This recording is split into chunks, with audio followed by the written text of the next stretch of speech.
جی اعوذ باللہ من الشیطان الرجیم، بسم اللہ الرحمن الرحیم۔ یہ آج ہم سورہ بقرہ کی 178 سے انشاءاللہ شروع کریں گے۔ یا ایھا الذین آمنوا کتب علیکم القصاص، اے ایمان والو تمہارے اوپر اس بات کو فرض کیا گیا ہے کہ قصاص کے ذریعے سے قتل کا مسئلہ حل کرو۔ قصاص جو ہے بنیادی طور پر یعنی دو چیزوں کا نام ہے کہ جان کے بدلے میں جان ہے، جیسے یہاں قرآن میں اللہ نے لکھا ہے کہ آزاد انسان کے بدلے میں آزاد، غلام کے بدلے میں غلام، عورت کے بدلے میں عورت۔ تو اس میں پہلا درجہ تو یہ ہے کہ جان کے بدلے میں جان لی جائے گی، لیکن اس میں قتل کے 3 درجے ہوتے ہیں۔ ایک قتل وہ ہوتا ہے جس میں جان بوجھ کر انسان قتل کرے، ارادہ قتل بھی ہو اور آلۂ قتل بھی ہو، تو اس کو قتل عمد کہتے ہیں، بائی انٹینشن، تو اس میں جان ہے۔ اور دوسرا ہوتا ہے جس میں عمد ہے، ارادہ ہے لیکن پکا نہیں تھا، مثلا کسی نے لکڑی سے مارا اور لکڑی سے موت ہو گئی، تو لکڑی جو ہوتی ہے وہ مارنے کی چیز نہیں ہوتی۔ اور ایک ہوتا ہے قتل خطا۔ خطا کا مطلب ہوتا ہے مسٹیکنلی، مثلا گاڑی چلا رہے تھے، گاڑی کا ایکسیڈنٹ ہو گیا اور کسی کی اس سے موت ہو گئی، تو صرف پہلی والی میں جان کا بدلہ جان ہے، باقی دو میں صرف دیت ہوگی۔ دیت کا مطلب ہوتا ہے تقریباً 100 اونٹ یا اس کے بدلے میں معاوضہ۔ اس میں مرد عورت دونوں کا برابر ہے۔ کچھ تفصیلات ہیں اس میں، اسی طریقے سے اس میں تفصیل یہ بھی ہے کہ اگر کسی نے کسی کی انگلی توڑ دی تو اس کا الگ قصاص ہوگا، انگلی کے برابر کا، کان کے بدلے میں کان، ناک کے بدلے میں ناک، جو ہے مختلف، اور اس کی دیتیں بھی مقرر ہیں۔ تو اس میں اللہ تعالیٰ نے کہا کہ اگر جو مقتول کے ولی ہیں اگر وہ اس دیت لینا معاف کر دیں، یعنی مثلا پہلا معافی تو یہ کریں کہ ہم جان نہیں لیں گے، ٹھیک ہے دیت لے لیتے ہیں، پہلا حق ان کا یہ ہے۔ دوسرا حق یہ بھی ہوتا ہے کہ وہ دیت بھی معاف کر دیں یا کم کر دیں۔ تو اگر وہ اپنے بھائی کے لیے یہ کام کر دیتے ہیں تو یہ بڑا اچھا معروف کا طریقہ ہے جس پہ ان کو چلنا چاہیے، اور یہ احسان کے طریقے سے بات کرنے کا، ادا کرنے کا طریقہ ہے، اور یہ اللہ کی طرف سے تمہارے لیے تخفیف اور رحمت ہے۔ تو اب اس میں جو خاص لفظ اللہ نے استعمال کیا ہے جو ہے آگے جا کے کہ جس نے زرکشی کی اس کو عذاب ہوگا، 179 آیت میں ہے کہ دیکھو تمہارے لیے قصاص جو ہم نے رکھا ہے اس سے تمہاری زندگی بچ جاتی ہے، یعنی ایک کے مارنے سے دوسرے کو مارنے سے پھر انتقام کا سلسلہ رک جاتا ہے، ورنہ ایک کے بدلے میں 100 مارے جائیں گے اور قصاص کا سلسلہ کبھی ختم ہی نہیں ہوگا۔ تو اللہ نے کہا تمہارے لیے اس میں زندگی ہے، اے سمجھدارو، اگر تمہارے اندر ذرا سا بھی تقوی آ جائے، تو سمجھداری تو ہمارے یہاں بہت ہے لیکن سمجھداری تقوی کے ساتھ آ جائے تو ہمیں اللہ کا حکم بہت اچھا لگے گا۔ ورنہ ہمارے ہاں تو یہ ہے کہ بھائی موت، ایک آدمی کی موت اب ہو گئی تو ہم کیوں دوسرے کو ماریں، اس کو بچانا فرض ہے، بلکہ پوری دنیا میں اس پر پریشر ہوتا ہے کہ صاحب موت کو جو ہے سزا کو ختم کیا جائے۔ اللہ تعالیٰ کہتا ہے اس میں زندگی ہے، لیکن ہم دیکھ لیں کہ آج کے دور میں جب یہ زندگی کا بدلہ زندگی سے نہیں لیتے تو پھر زندگی کے بدلے میں پوری بستیاں اجڑ جاتی ہیں۔ کتب علیکم 180 ہے کہ اے لوگوں، یہ میراث کے احکام ہیں جو شروع میں دھیرے دھیرے اترے تھے۔ تو پہلا حکم یہ اترا تھا جو اس سے پہلے بھی آیا تھا، آگے بھی آئے گا، کہ تمہیں جب کہ موت کا اندازہ ہو جائے اور تمہارے پاس کچھ خیر ہو، یہاں پہ خیر جو ہے مال کو کہا ہے کہ تمہارے پاس کچھ مال ہے تو تم اس کی وصیت کر دو، کس کو؟ اپنے والدین کے لیے وصیت کر دو اور اپنے رشتہ داروں کے لیے کر دو معروف طریقے پر، اور یہ متقین کے ذمہ واجب ہے یہ کام کرنا۔ تو یہ شروع کا حکم تھا کہ اپنی مرضی سے آپ چاہیں تو کس کو دے دیں، کسی کو بھی دے دیں، لیکن بہتر یہ ہے کہ اپنے شروع کریں والدین سے اور اپنے قریب ترین رشتہ داروں سے۔ فمن بدلہ، تو اگر آپ نے کسی کو یہ کہا تھا کہ دیکھو میری موت کا وقت آ گیا ہے اور تم میری طرف سے یہ کام کر دینا، تو اگر اس نے آپ کی بات کو بدل دیا اور اس کو کچھ اور کر دیا تو پھر تو اس کا گناہ اسی پر ہوگا جس نے اس کو بدلا ہے۔ 181 آیت ہے، اللہ تعالیٰ سننے جاننے والا ہے۔ اس طریقے سے 182 میں کہا کہ اگر 2 آدمیوں کے سامنے وصیت ہوئی تھی، ایک آدمی کو جب وصیت کی گئی تو اس نے غلط طریقے سے کیا، دوسرا آدمی آگے بڑھ کے اگر یہ کہے کہ بھائی یہ آدمی جو ہے وصیت اس کو کی گئی تھی لیکن زیادتی کر رہا ہے، جنفن، اس میں تھوڑا سا طرفداری کر رہا ہے، یا کسی کا حق مار رہا ہے، یا کسی کو زیادہ دے رہا ہے یا کم دے رہا ہے، یا گناہ کی بات کر رہا ہے، یا اپنے لیے کچھ رکھ رہا ہے اس میں سے، تو پھر بہتر یہ ہے کہ وہ ایک آدمی جو ان میں سے ہو، جو اس بات کو سمجھتا ہو کہ غلطی ہو رہی ہے تو وہ اصلاح کر لے، تو یہ اچھی بات ہے۔ اللہ تعالیٰ غفور الرحیم ہے۔ اس کے بعد 183 آیت ہے کہ ایمان والو، تمہارے لیے روزوں کو فرض کر دیا گیا ہے، یعنی لکھنے کا مطلب یہ ہوتا ہے، خالی لکھنے کا مطلب نہیں، بلکہ یہ گویا ایک طرح سے جیسے آپ کہتے ہیں نا کہ ایک حکم نامہ لٹکا دیا گیا ہے اور اس کی باقاعدہ تحریر میں بھی اس کو لایا گیا ہے.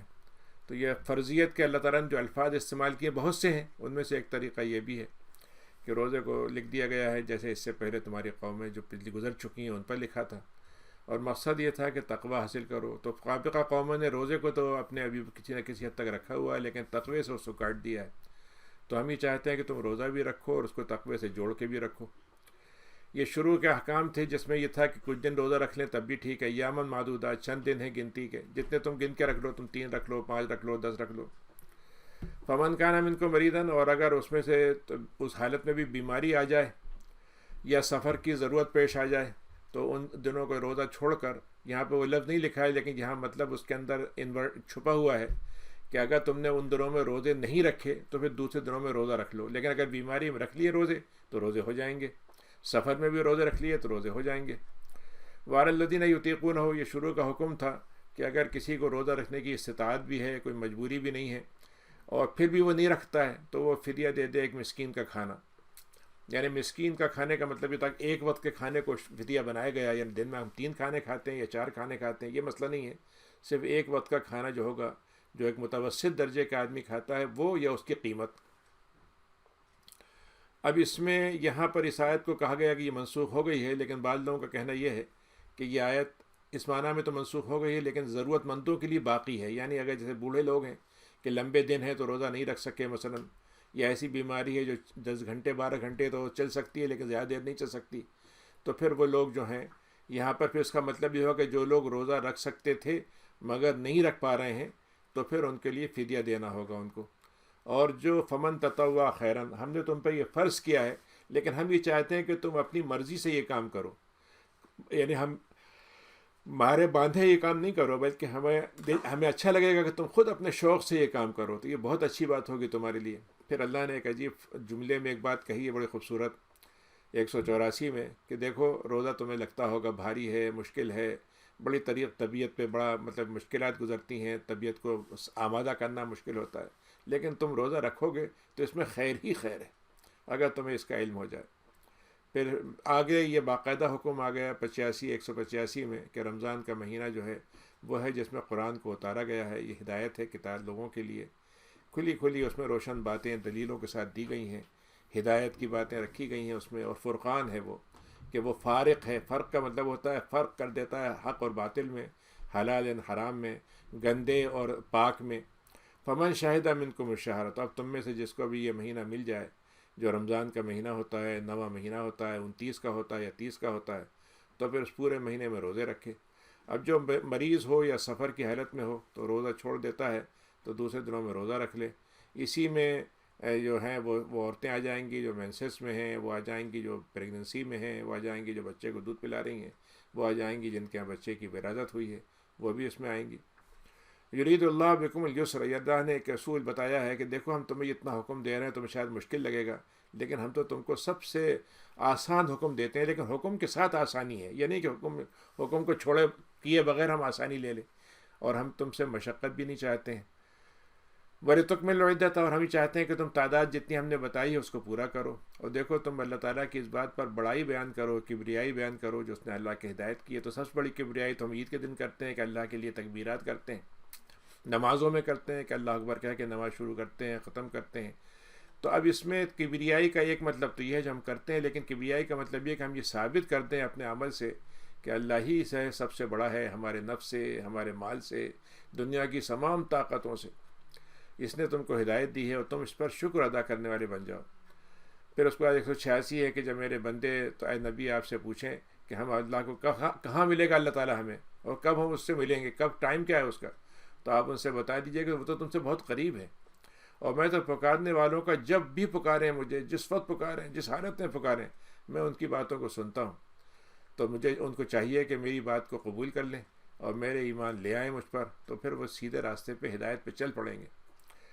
اس کے بعد 187 آئے تھے، اس میں تھوڑی سی تفصیلات اور آئیں کہ پہلے ہی سمجھا جاتا تھا کہ روزہ جو ہے اگر ہم جاگتے رہے تو روزہ افطار کریں گے، ورنہ پھر سو گئے تو پھر پورا روزہ ہمارا جو ہے لگاتار رکھنا پڑے گا.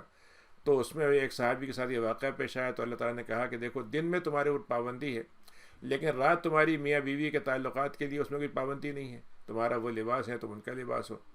اور ہمیں معلوم ہے کہ تمہارے دلوں میں اس طرح کے برے برے خیالات آ سکتے ہوں گے، آتے ہیں، لیکن ہم نے تمہیں توبہ قبول کر لی اور تم کو معاف کر دیا، تب تم ان کے ساتھ رشتہ بنا سکتے ہو. وابتغوا ما كتب اللہ لکم، اور تمہیں اس کے رشتے بنانے سے مطلب یہ ہے کہ تمہیں اللہ تعالیٰ اس کے ذریعے سے اولاد دے گا، تمہارا خاندان بڑھے گا، تو یہ کام تم تلاش کرو، اپنی ضرورت بھی پوری کرو اور خاندان کو بھی بڑھاؤ. اور تم جب تک صبح کا تاگا اور رات کا دھاگا الگ الگ نہ ہو جائیں اس وقت تک تم کھاتے پیتے رہو. یعنی جب سحری کا وقت ہو رہا ہے تو سحری کا وقت جو ہوتا ہے اس وقت وہ ہوتا ہے جب صبح صادق کی کرنیں جو ہیں بکھرنے لگتی ہیں، پھیلنے لگتی ہیں آسمان پہ، اور رات گھٹنے لگتی ہے، تو یہ وقت ہے جب ہمیں روزے سے رک جانا چاہیے. تم ماتم الصیام، اور رات تک روزہ کو پورا رکھو. اب رات جو ہے ڈکشنری میں آپ دیکھیں گے تو رات کا مطلب ہوتا ہے اندھیرا رات کا، اور اسی سے ہمارے ہاں بعض جعفری مسلک میں یہ لیا گیا کہ دیر میں افطار کرنا چاہیے. لیکن نبی کریم نے ہم کو یہ بتایا کہ سب سے اچھا افطار کرنے والے وہ ہیں برکت والے جو جلدی افطار کر لیں، جیسے ہی سورج ڈوبے چاہے روشنی باقی ہے لیکن وہ افطار کر لیں. تو رات تک روزہ پورا کرو، یعنی سورج ڈوبنے تک. اور اگر تم نے اعتکاف کی نیت کر لی ہے، مسجد میں رہتے ہوئے اعتکاف کرو گے، تو پھر اس وقت تمہارا شوہر بیوی کا تعلق نہیں بنے گا. یہ اللہ کے وہ حدیں ہیں جن کو تمہیں اس سے قریب بھی نہیں جانا چاہیے. اللہ تعالیٰ ان باتوں کو تمہیں بیان کرتا ہے تاکہ تمہارے اندر جو تقویٰ تم چاہتے ہو وہ تقویٰ تمہارے اندر پیدا ہوتا چلا جائے، بڑھتا جائے. 188 آیت ہے کہ دیکھو آپس میں جب لین دین کرنا ہے تو ایک دوسرے کا مال تمہیں صرف ایسے کھانا ہے جس میں کوئی حرام نہ ہو، زبردستی نہ ہو، ون سائیڈڈ بات نہ ہو. تو آپس میں مال ایک دوسرے کا باطل طریقے سے مت کھاؤ. اور ایسا مت کرنا کہ تمہاری دوستیاں ہیں حاکموں سے، بادشاہوں سے، سرداروں سے، وزیروں سے، اوپر والوں سے تمہارے تعلقات ہوں، تو تم یہ کرو کہ ان کے تعلقات کی بنیاد پر ایک غریب کا، یتیم کا، کسی کمزور کا مال کھا لو. لوگوں کا مال تم کھا لو، یعنی حاکم کو رشوت دے دو اور رشوت کے نتیجے میں ان کے مال پہ قبضہ کر لو، گھر پہ قبضہ کر لو. یہ مت کرنا. حالانکہ تمہیں یہ معلوم ہے اور تم سمجھتے ہو کہ گناہ کی بات ہے، لیکن پھر بھی تم کرتے چلے جاتے ہو. لیکن ایسا مت کرو، ہم تمہیں بتاتے ہیں. 189 آیت ہے کہ لوگ پوچھتے ہیں چاند ہے کیوں؟ چاند کبھی گھٹتا ہے، کبھی بڑھتا ہے، کبھی دکھتا ہے، کبھی نہیں دکھتا ہے، یہ ہے کیا چکر؟ تو ان سے کہیے کہ یہ اصل میں ہم نے لوگوں کے لیے میقات اس میں رکھی ہے، وقت رکھا ہے، اور لوگوں کے لیے حج کے اس کے تعداد بنانے کے لیے رکھا ہے. تو میقات ہمارے یہاں دو چیزوں کا نام ہوتا ہے. ایک میقات ہوتی ہے زمانے سے، تو زمانہ تو چاند سے ماتم ہوگا، اور ایک ہوتی ہے مکان سے. تو حج کے لیے جو جگہ ہوتی ہیں جہاں سے احرام باندھ کے جاننا ہوگا اس کو میقات مکانی کہتے ہیں. اور یہ چاند سے جو معلوم کرتے ہیں وہ میقات زمانی ہوتی ہے کہ حج کے جو مہینے ہیں وہ چاند سے ہمیں معلوم ہوگا کب سے حج شروع ہوگا، کب ختم ہوگا. ولیس البر، اور دیکھو نیکی یہ نہیں ہے کہ دروازے میں سے کود کے جاؤ، کھڑکیوں میں سے دروازے میں داخل مت ہو، دروازے میں داخل ہوئے بغیر گھر میں کسی اور طریقے سے مت جاؤ. کیونکہ تم وہ سمجھتے تھے ہم نے احرام باندھ لیا اور ایک دم کوئی چیز یاد آ گئی، سامان بھول گئے، گھر میں آئے تو اب احرام کی حالت میں گھر سے دروازے سے اندر نہیں جاتے تھے، کھڑکی سے یا کہیں دیوار کود کے جاتے تھے. تو اللہ نے کہا یہ کوئی نیکی کی بات نہیں ہے. آرام سے احرام باندھے ہوئے ہو، کوئی ضرورت پڑ گئی گھر میں جاؤ اور دروازے سے جاؤ. اور اس کے بعد اس کا مطلب یہ بھی ہے کہ جو کام کرنا ہے اس کے لیے ہم نے تمہیں سلیقہ رکھا ہے تو اس سلیقے سے وہ کام کرو. دیکھو نیکی یہ ہے کہ تقوی اختیار کرو اور گھروں کو دروازوں سے داخل ہو. اللہ تعالیٰ چاہتا ہے کہ تمہیں اندر تقوی پیدا ہو جائے تاکہ تمہیں کامیابی نصیب ہو. 190 ہے کہ اللہ کی راہ میں اگر تمہیں ضرورت پڑ جائے اللہ کی راہ میں لڑنے کی تو لڑو، لیکن حد سے زیادہ آگے مت بڑھنا. کسی کے ساتھ زیادتی مت کرنا لڑائی میں، کہ اس نے مطلب یہ کہ خالی اس نے فرض کیجئے کہ زبانی بات کہی تھی، ہم نے اس کو کلامی کی جگہ ہم نے ہتھیار سے حملہ کر دیا. اس نے خالی زبان سے دھمکی دی تھی، ہم نے حملہ ہی کر دیا. یہ مت کرنا. اللہ تعالیٰ سرکشی کرنے والوں کو پسند نہیں کرتا. وقتلوہم، اور اگر تمہیں ان سے لڑائی کرنا ہو جائے تو لڑائی کرو ان سے جہاں تم انہیں پاؤ، اور تم ان کو نکال دو جہاں سے انہوں نے تم کو نکالا ہے. اگر تمہارے علاقوں سے تو انہوں نے تم کو نکالا ہے تو تم ان سے لڑو تاکہ تم ان سے اپنے علاقے واپس لے لو.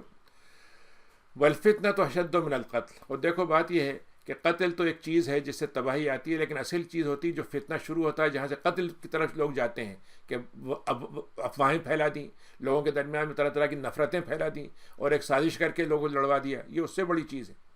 اور دیکھو جب مسجد حرام میں تم ہو تو وہاں لڑائی مت کرنا. ہاں اگر تم پہ کوئی حملہ کر دے تو دفاع میں کر سکتے ہو، لیکن مسجد حرام امن کی جگہ ہے، وہاں پہ تمہیں لڑائی نہیں کرنا چاہیے. تو اگر تم سے لڑائی ہو جائے تو لیکن اگر یہ کافرین کی یہی بدلہ ہوگا. ظاہر ہے اس زمانے میں کافر تھے، اب تو وہ نہیں ہے. اب تو ظاہر ہے اگر جنگ ہوگی تو مسلمانوں میں ہوگی. 192 میں ہے کہ لیکن اگر وہ جنگ سے رک جاتے ہیں تو پھر اللہ تعالیٰ کی طرف سے معافی کا انتظام ہم نے تمہارے لیے بھی کیا ہے اور تم بھی ان کو معاف کر دو. وقاتلوہم، اور دیکھو تمہاری جنگ جو ہے صرف اتنی ہے کیوں کرنا ہے تمہیں لڑائی؟ صرف اس لیے ہے کہ فتنہ نہ پھیلے اور اللہ کے لیے دین ہو جائے. یعنی میں دین پہ عمل کرنا چاہتا ہوں, لوگ عمل کرنے نہیں دے رہے ہیں اور میرے لیے رکاوٹیں پیدا کر رہے ہیں, تو لڑائی اگر کرنا ہوگی تو صرف اس لیے ہوگی کہ میں دین پہ عمل کر سکوں, میرا دین محفوظ رہے, میں محفوظ رہوں. بس یہ چیز کے لیے کرنا ہے. طاقت کے لیے, شہرت کے لیے, کسی اور کے لیے لڑائی اسلام میں ہے ہی نہیں, جائز ہی نہیں ہے. تو اگر وہ یہ کام سے رک جاتے ہیں تو پھر تم ظالموں کے علاوہ کسی پہ تم زیادتی نہیں کرو گے. الشہر الحرام, اور دیکھو مہینے کا بدلہ مہینے کے بدلے میں ہوگا. اگر کسی نے مہینے میں تم پہ حرام لڑائی کی تو تم بھی ان کے جا سکتے ہو. اور لیکن ویسے مہینہ جو ہے حرام کا مہینہ ہے, تو اس لیے تم اس کو خود سے اس میں جنگ شروع مت کرو. والحرمات و قصاص, اور دیکھو جتنی بھی حرمتیں ہیں, جان کی, مال کی, عزت کی, اس کا بدلہ کیا ہے کہ قصاص دیا جائے. اور اگر کوئی تم پہ زیادتی کرے تو اتنی ہی زیادتی کرنا جتنا اس نے تمہارے ساتھ کی ہے. اور جان لو کہ اللہ تعالیٰ متقین کے ساتھ ہوتا ہے, ظالموں کے ساتھ اللہ تعالیٰ نہیں ہوتا, چاہے وہ مسلمان ہو. 195 ہے کہ اللہ کی راہ میں تم لڑائی اگر کرنا پڑتی ہے تو اس کے لیے خرچہ بھی ہوگا, تو اللہ کی راہ میں خرچ کرو.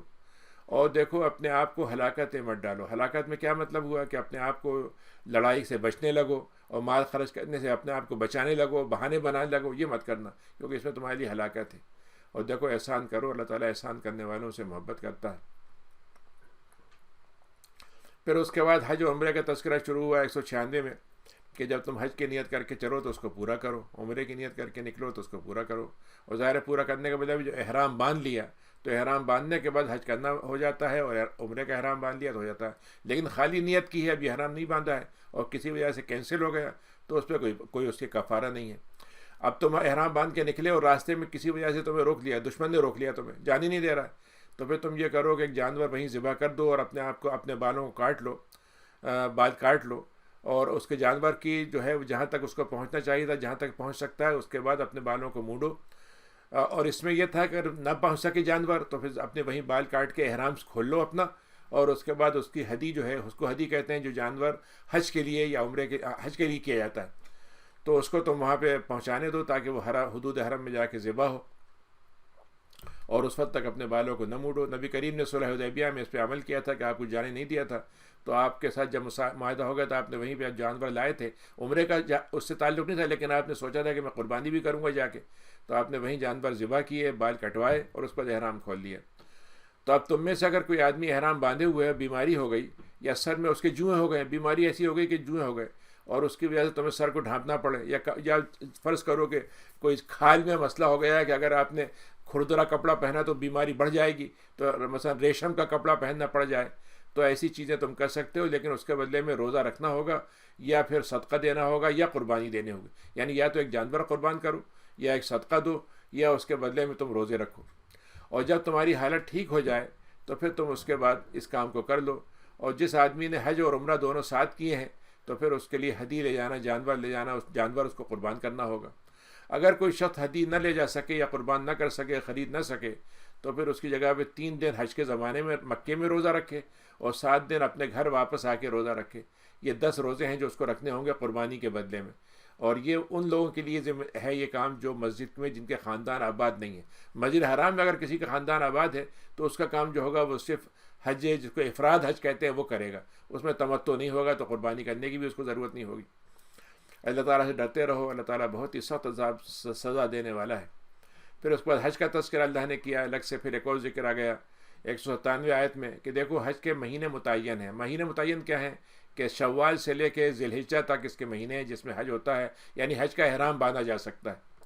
تو اگر کسی کے ذمہ حج فرض ہو گیا, حج فرض ہونے کا مطلب کیا ہے, اس کے بعد اتنے پیسے ہیں کہ وہ حج کا سفر, کرایہ, رہنے کا, کھانے کا سفر برداشت کر سکتا ہے, اور اجازت مل گئی ہے, قانوناً کوئی پابندی نہیں ہے, اور کوئی مرض اور بیماری اس کے ذمہ نہیں ہے, تو پھر اس کے ذمہ آپ نے فرمایا کہ اگر کسی کے ذمہ حج فرض ہو گیا اور اس کے بعد اس کو کسی سلطان نے, طاقتور نے روک دیا, یا بیماری نے روک دیا, یا دشمن نے, اور پھر وہ حج نہ کرے, تو پھر اللہ تعالیٰ کو اس سے کوئی مطلب نہیں ہے کہ وہ مسلمان ہو کے مرتا ہے, کافر ہو کے. اور رسول سے پوچھا کہ حج کی فرضیت کیا ہے, آپ نے فرمایا کہ سفر کا خرچ اور کھانا پینا. تو ایسا حج فرض ہو جائے تو اس فرض کی حالت میں شہوانی باتیں, جنسی باتیں مت کرو, اور فسق و فجور کی باتیں مت کرو, اور دیکھو لڑائی جھگڑا مت کرو. اب یہاں پہ 3 چیزوں سے روکا گیا. ایک تو یہ کہ انسان جب ہے احرام کی حالت میں تو اس کو اپنی جو جنسی چیزیں ان کو بالکل کنٹرول کرنا ہے، اور گالیاں، فسوق و فجور کی باتیں، جھوٹ باتیں وہ نہیں کرنا ہے، اور آپس میں لڑنا نہیں ہے، کیونکہ حج میں سب سے بڑا مسئلہ یہی ہوتا ہے کہ اتنے لوگ ہیں، کچھ نہ کچھ تو آپس میں چھینا جھپٹی ہو جاتی ہے، زیادتی ہو جاتی ہے، تو لڑائی نہیں کرو، اور تم کو جو بھی خیر کرو گے اللہ تعالیٰ اس کو جانتا ہے، وہ تزودو، اور دیکھو اللہ تعالیٰ کے ساتھ تم چلتے ہو، تو بعض لوگ کہتے ہیں ہم تو حج کے لیے جا رہے ہیں تو ہمیں کھانا لینے کی ضرورت نہیں ہے، تو اللہ نے کہا کہ یہ کوئی نیکی نہیں ہے، اپنا کھانا لے کے چلو، ہاں یہ صحیح ہے کہ تمہارا سب سے بڑا جو زیادہ ذرا ہے آخرت تک کے لیے وہ تقوی ہے، اور اللہ تعالیٰ سے ڈرتے رہو اے سمجھدار لوگو، اے عقل والو، اگر تو واقعی تم عقل رکھتے ہو تو تمہیں یہ بات سمجھنا چاہیے کہ تمہارا حق اللہ کے ساتھ کیا کیا ہے۔ 198 آیت ہے کہ دیکھو تمہارے لیے کوئی تمہارے اوپر اس میں گناہ نہیں ہے کہ تم جب سفر میں نکلے ہو حج کے تو اس بیچ میں تجارت بھی کر لو، تو کچھ سامان اپنا یہاں لا کے بیچا، کچھ سامان خریدا۔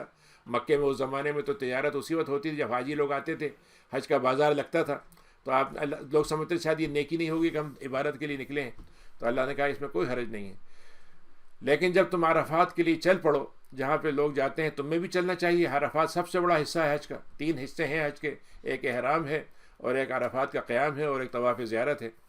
تو تم اس کے بعد جب وہاں پہ جب مغرب تک تمہیں وہاں رکنا ہے، جب مغرب سے چل پڑو وہاں سے عرفات سے، تو پھر مشعر حرام جو مزدلفہ کی مسجد ہے وہاں پہ اللہ کا ذکر کرو۔ یہاں ذکر کا مطلب ہے مغرب اور عشاء ساتھ پڑھو۔ ظہر اور عصر جو ہے عرفات میں داخل ہونے سے پہلے ہے، لیکن اگر پہلے داخل ہو گئے تو عرفات میں ظہر عصر پڑھ لیں گے، الگ الگ بھی پڑھ سکتے ہیں، لیکن وہاں پر مسجد ہوتی ہے اس میں عرفات میں ظہر عصر کی نماز ایک ساتھ ہوتی ہے جمع کر کے۔ اللہ کو یاد کرتے رہو جیسے اس نے تم کو ہدایت دی ہے، ورنہ اس سے پہلے تم بالکل راستے سے ہٹے ہوئے تھے۔ پھر اس کو 199 آئے تھے، پھر جیسے لوگ چل پڑے ہیں ویسے تم بھی چل پڑو۔ کہاں چل پڑو؟ مزدلفہ سے مینا کی طرف، وہاں پہ تمہارا 3 دن کا قیام ہوگا۔ 10ویں تاریخ کو تمہیں کچھ کام کرنے ہیں، بال کٹوانے ہیں، کنکری مارنی ہے، پھر اس کے بعد قربانی کرنی ہے، اس کے بعد کنکری مارنی ہے، پھر اس کے بعد بال کٹوانے ہیں، پھر اس کے بعد باقی 2 دن ہیں صرف کنکریاں مارنی ہیں۔ تو یہ کام تم کرتے رہو، اللہ تعالیٰ تمہارے لیے معاف کرنے والا ہے، بڑا رحیم ہے۔ اور جب تم اپنے حج کے ارکان پورے کر لو تو پھر اللہ کا نام لیتے رہو۔ یعنی معلوم ہوا کہ وہاں بازار لگتے تھے، وہاں اپنے شاعری ہوتی تھی، اپنے باپ داداؤں کا تذکرہ ہوتا تھا، تو انہوں نے کہا دیکھو یہ باتیں جاہلیت کی ہیں، تم نماز کے بعد بھی اللہ کا ذکر کرو، حج کے بعد بھی اللہ کا ذکر کرو۔ تو جب تم اپنے باپ دادا کا ذکر کرتے ہو تو باپ کا ذکر سے زیادہ بڑھ کر اللہ کا ذکر کرو۔ پھر اس کو اللہ نے 2 گروپ بتائے ہیں، ایک وہ ہے جو کہتے ہیں اللہ میاں بس ہمیں دنیا میں کچھ دے دیں، آخرت نہیں مانگتے، تو اللہ کہتا ہے پھر آخرت میں کوئی حصہ نہیں ملے گا۔ لیکن اللہ نے کہا وہ سب سے اچھے لوگ ہیں جو کیا کہتے ہیں کہ اللہ تعالیٰ ہمیں دنیا میں بھی حسنات سے نواز دے اور آخرت کی حسنات بھی ہمیں دے دے اور آخرت میں عذاب سے بچا لے۔ تو اللہ تعالیٰ نے کہا کہ جو وہ کچھ کمائیں گے اس میں ان کو دونوں جگہ حصہ ہوگا، اور اللہ تعالیٰ حساب دینے میں ذرا سی دیر نہیں کرتا۔ پھر اللہ نے کہا کہ جو معدود دن ہیں، منا کے 3 دن ہیں یا 4 دن ہیں، اس میں آرام سے رہو، کھاؤ پیو اور کنکریاں مارو، نماز پڑھو۔ اگر کوئی 2 دن میں وہاں سے نکل جاتا ہے تو بھی ٹھیک ہے، یعنی 10 11 12، 10 کے بعد 11 12 کو نکل جائے تب بھی ٹھیک ہے، اگر 13 تک رک جائے تو اور اچھی بات ہے، کوئی حرج کی بات نہیں ہے اس میں۔ لمن اتقی، لیکن تقوی تمہارے اندر رہنا چاہیے، یعنی تمہارا خیال یہ ہے کہ 3 دن رکو گے تو زیادہ تمہاری شہرت ہوگی، اس لیے نہیں بلکہ صرف اللہ کے لیے۔ اللہ تعالیٰ سے تقوی اختیار کرو اور تمہیں معلوم ہے کہ اللہ کے بعد تمہیں سب کو جمع کر دیا جائے گا۔ پھر اس کو اللہ نے ایک بات عجیب ذکر کی ہے، اس کے دونوں مطلب ہوتے ہیں، لیکن میں زیادہ پہلا مطلب لیتا ہوں کہ اللہ تعالیٰ نے کہا کہ بعض لوگ ایسے ہوتے ہیں جب دنیا میں آپ ان کی باتیں سنتے ہیں تو معلوم ہوتا ہے کہ وہ لچھے دار باتیں، طاقت ایسی باتیں کہ بس میں آ جاؤں گا حکومت میں اور میں کام سنبھال لوں گا تو میں دودھ اور شکر کے نہریں بہا دوں گا اور یہ کر دوں گا اور وہ کر دوں گا، تو ان کو تمہیں دنیا کی باتیں بڑی اچھی لگتی ہیں، اور اللہ پہ قسم کھا کھا کے وہ کہتے ہیں کہ ہمارے دل میں بھی یہی ہے، جبکہ وہ انتہائی جھگڑالو مزاج کے لوگ ہیں۔ 204 آئے تھے۔ وَإِذَا تَوَلَّى، بعض لوگوں نے یہ کہا کہ جب وہ آپ سے لوٹ جاتے ہیں، لیکن ایک مطلب جو زیادہ مجھے اس کا اچھا لگتا ہے وہ یہ ہے کہ جب وہ ذمہ داری سنبھال لیتے ہیں، واقعتاً دعویٰ کر رہے تھے حکومت مل گئی تو کیا کرتے ہیں، زمین میں خوب فساد پھیلاتے ہیں اور نسلوں کی نسلیں ختم کر دیتے ہیں اور زراعتیں تباہ کرتے ہیں، یعنی ایسے کام کرتے ہیں جس سے آبادیاں ویران ہو جاتی ہیں، زراعتیں اجڑ جاتی ہیں اور اولاد جو ہے ختم ہو جاتی ہے ان کے لڑائیوں کے چکر میں۔ اللہ تعالیٰ تو فساد کو پسند نہیں کرتا۔ یہ 206 جب ان سے کہا تھا کہ دیکھو اللہ سے ڈرو، تو ان کے اندر ایک قسم کی سرکشی پیدا ہو جاتی ہے، اچھا تو میرے مقابلے میں تیری حیثیت کیا، تو مجھے یاد دلا رہا ہے، میں اتنا بڑا تو اتنا چھوٹا، تو ان کو گناہ کے ساتھ اپنے اندر ایک قسم کا غرور پیدا ہو جاتا ہے، تو ان کا ٹھکانہ جہنم ہے اور بہت برا ٹھکانہ ہے۔ اس کے مقابلے میں وہ لوگ کون ہیں جو اچھے ہیں، اللہ کو پسند ہیں، 208 میں، جنہوں نے اپنے نفس کو اللہ کو بیچ دیا کہ اللہ کی مرضی ہمیں حاصل کرنی ہے تو اللہ تعالیٰ تو بہت بندوں پہ رحم کرنے والا ہے۔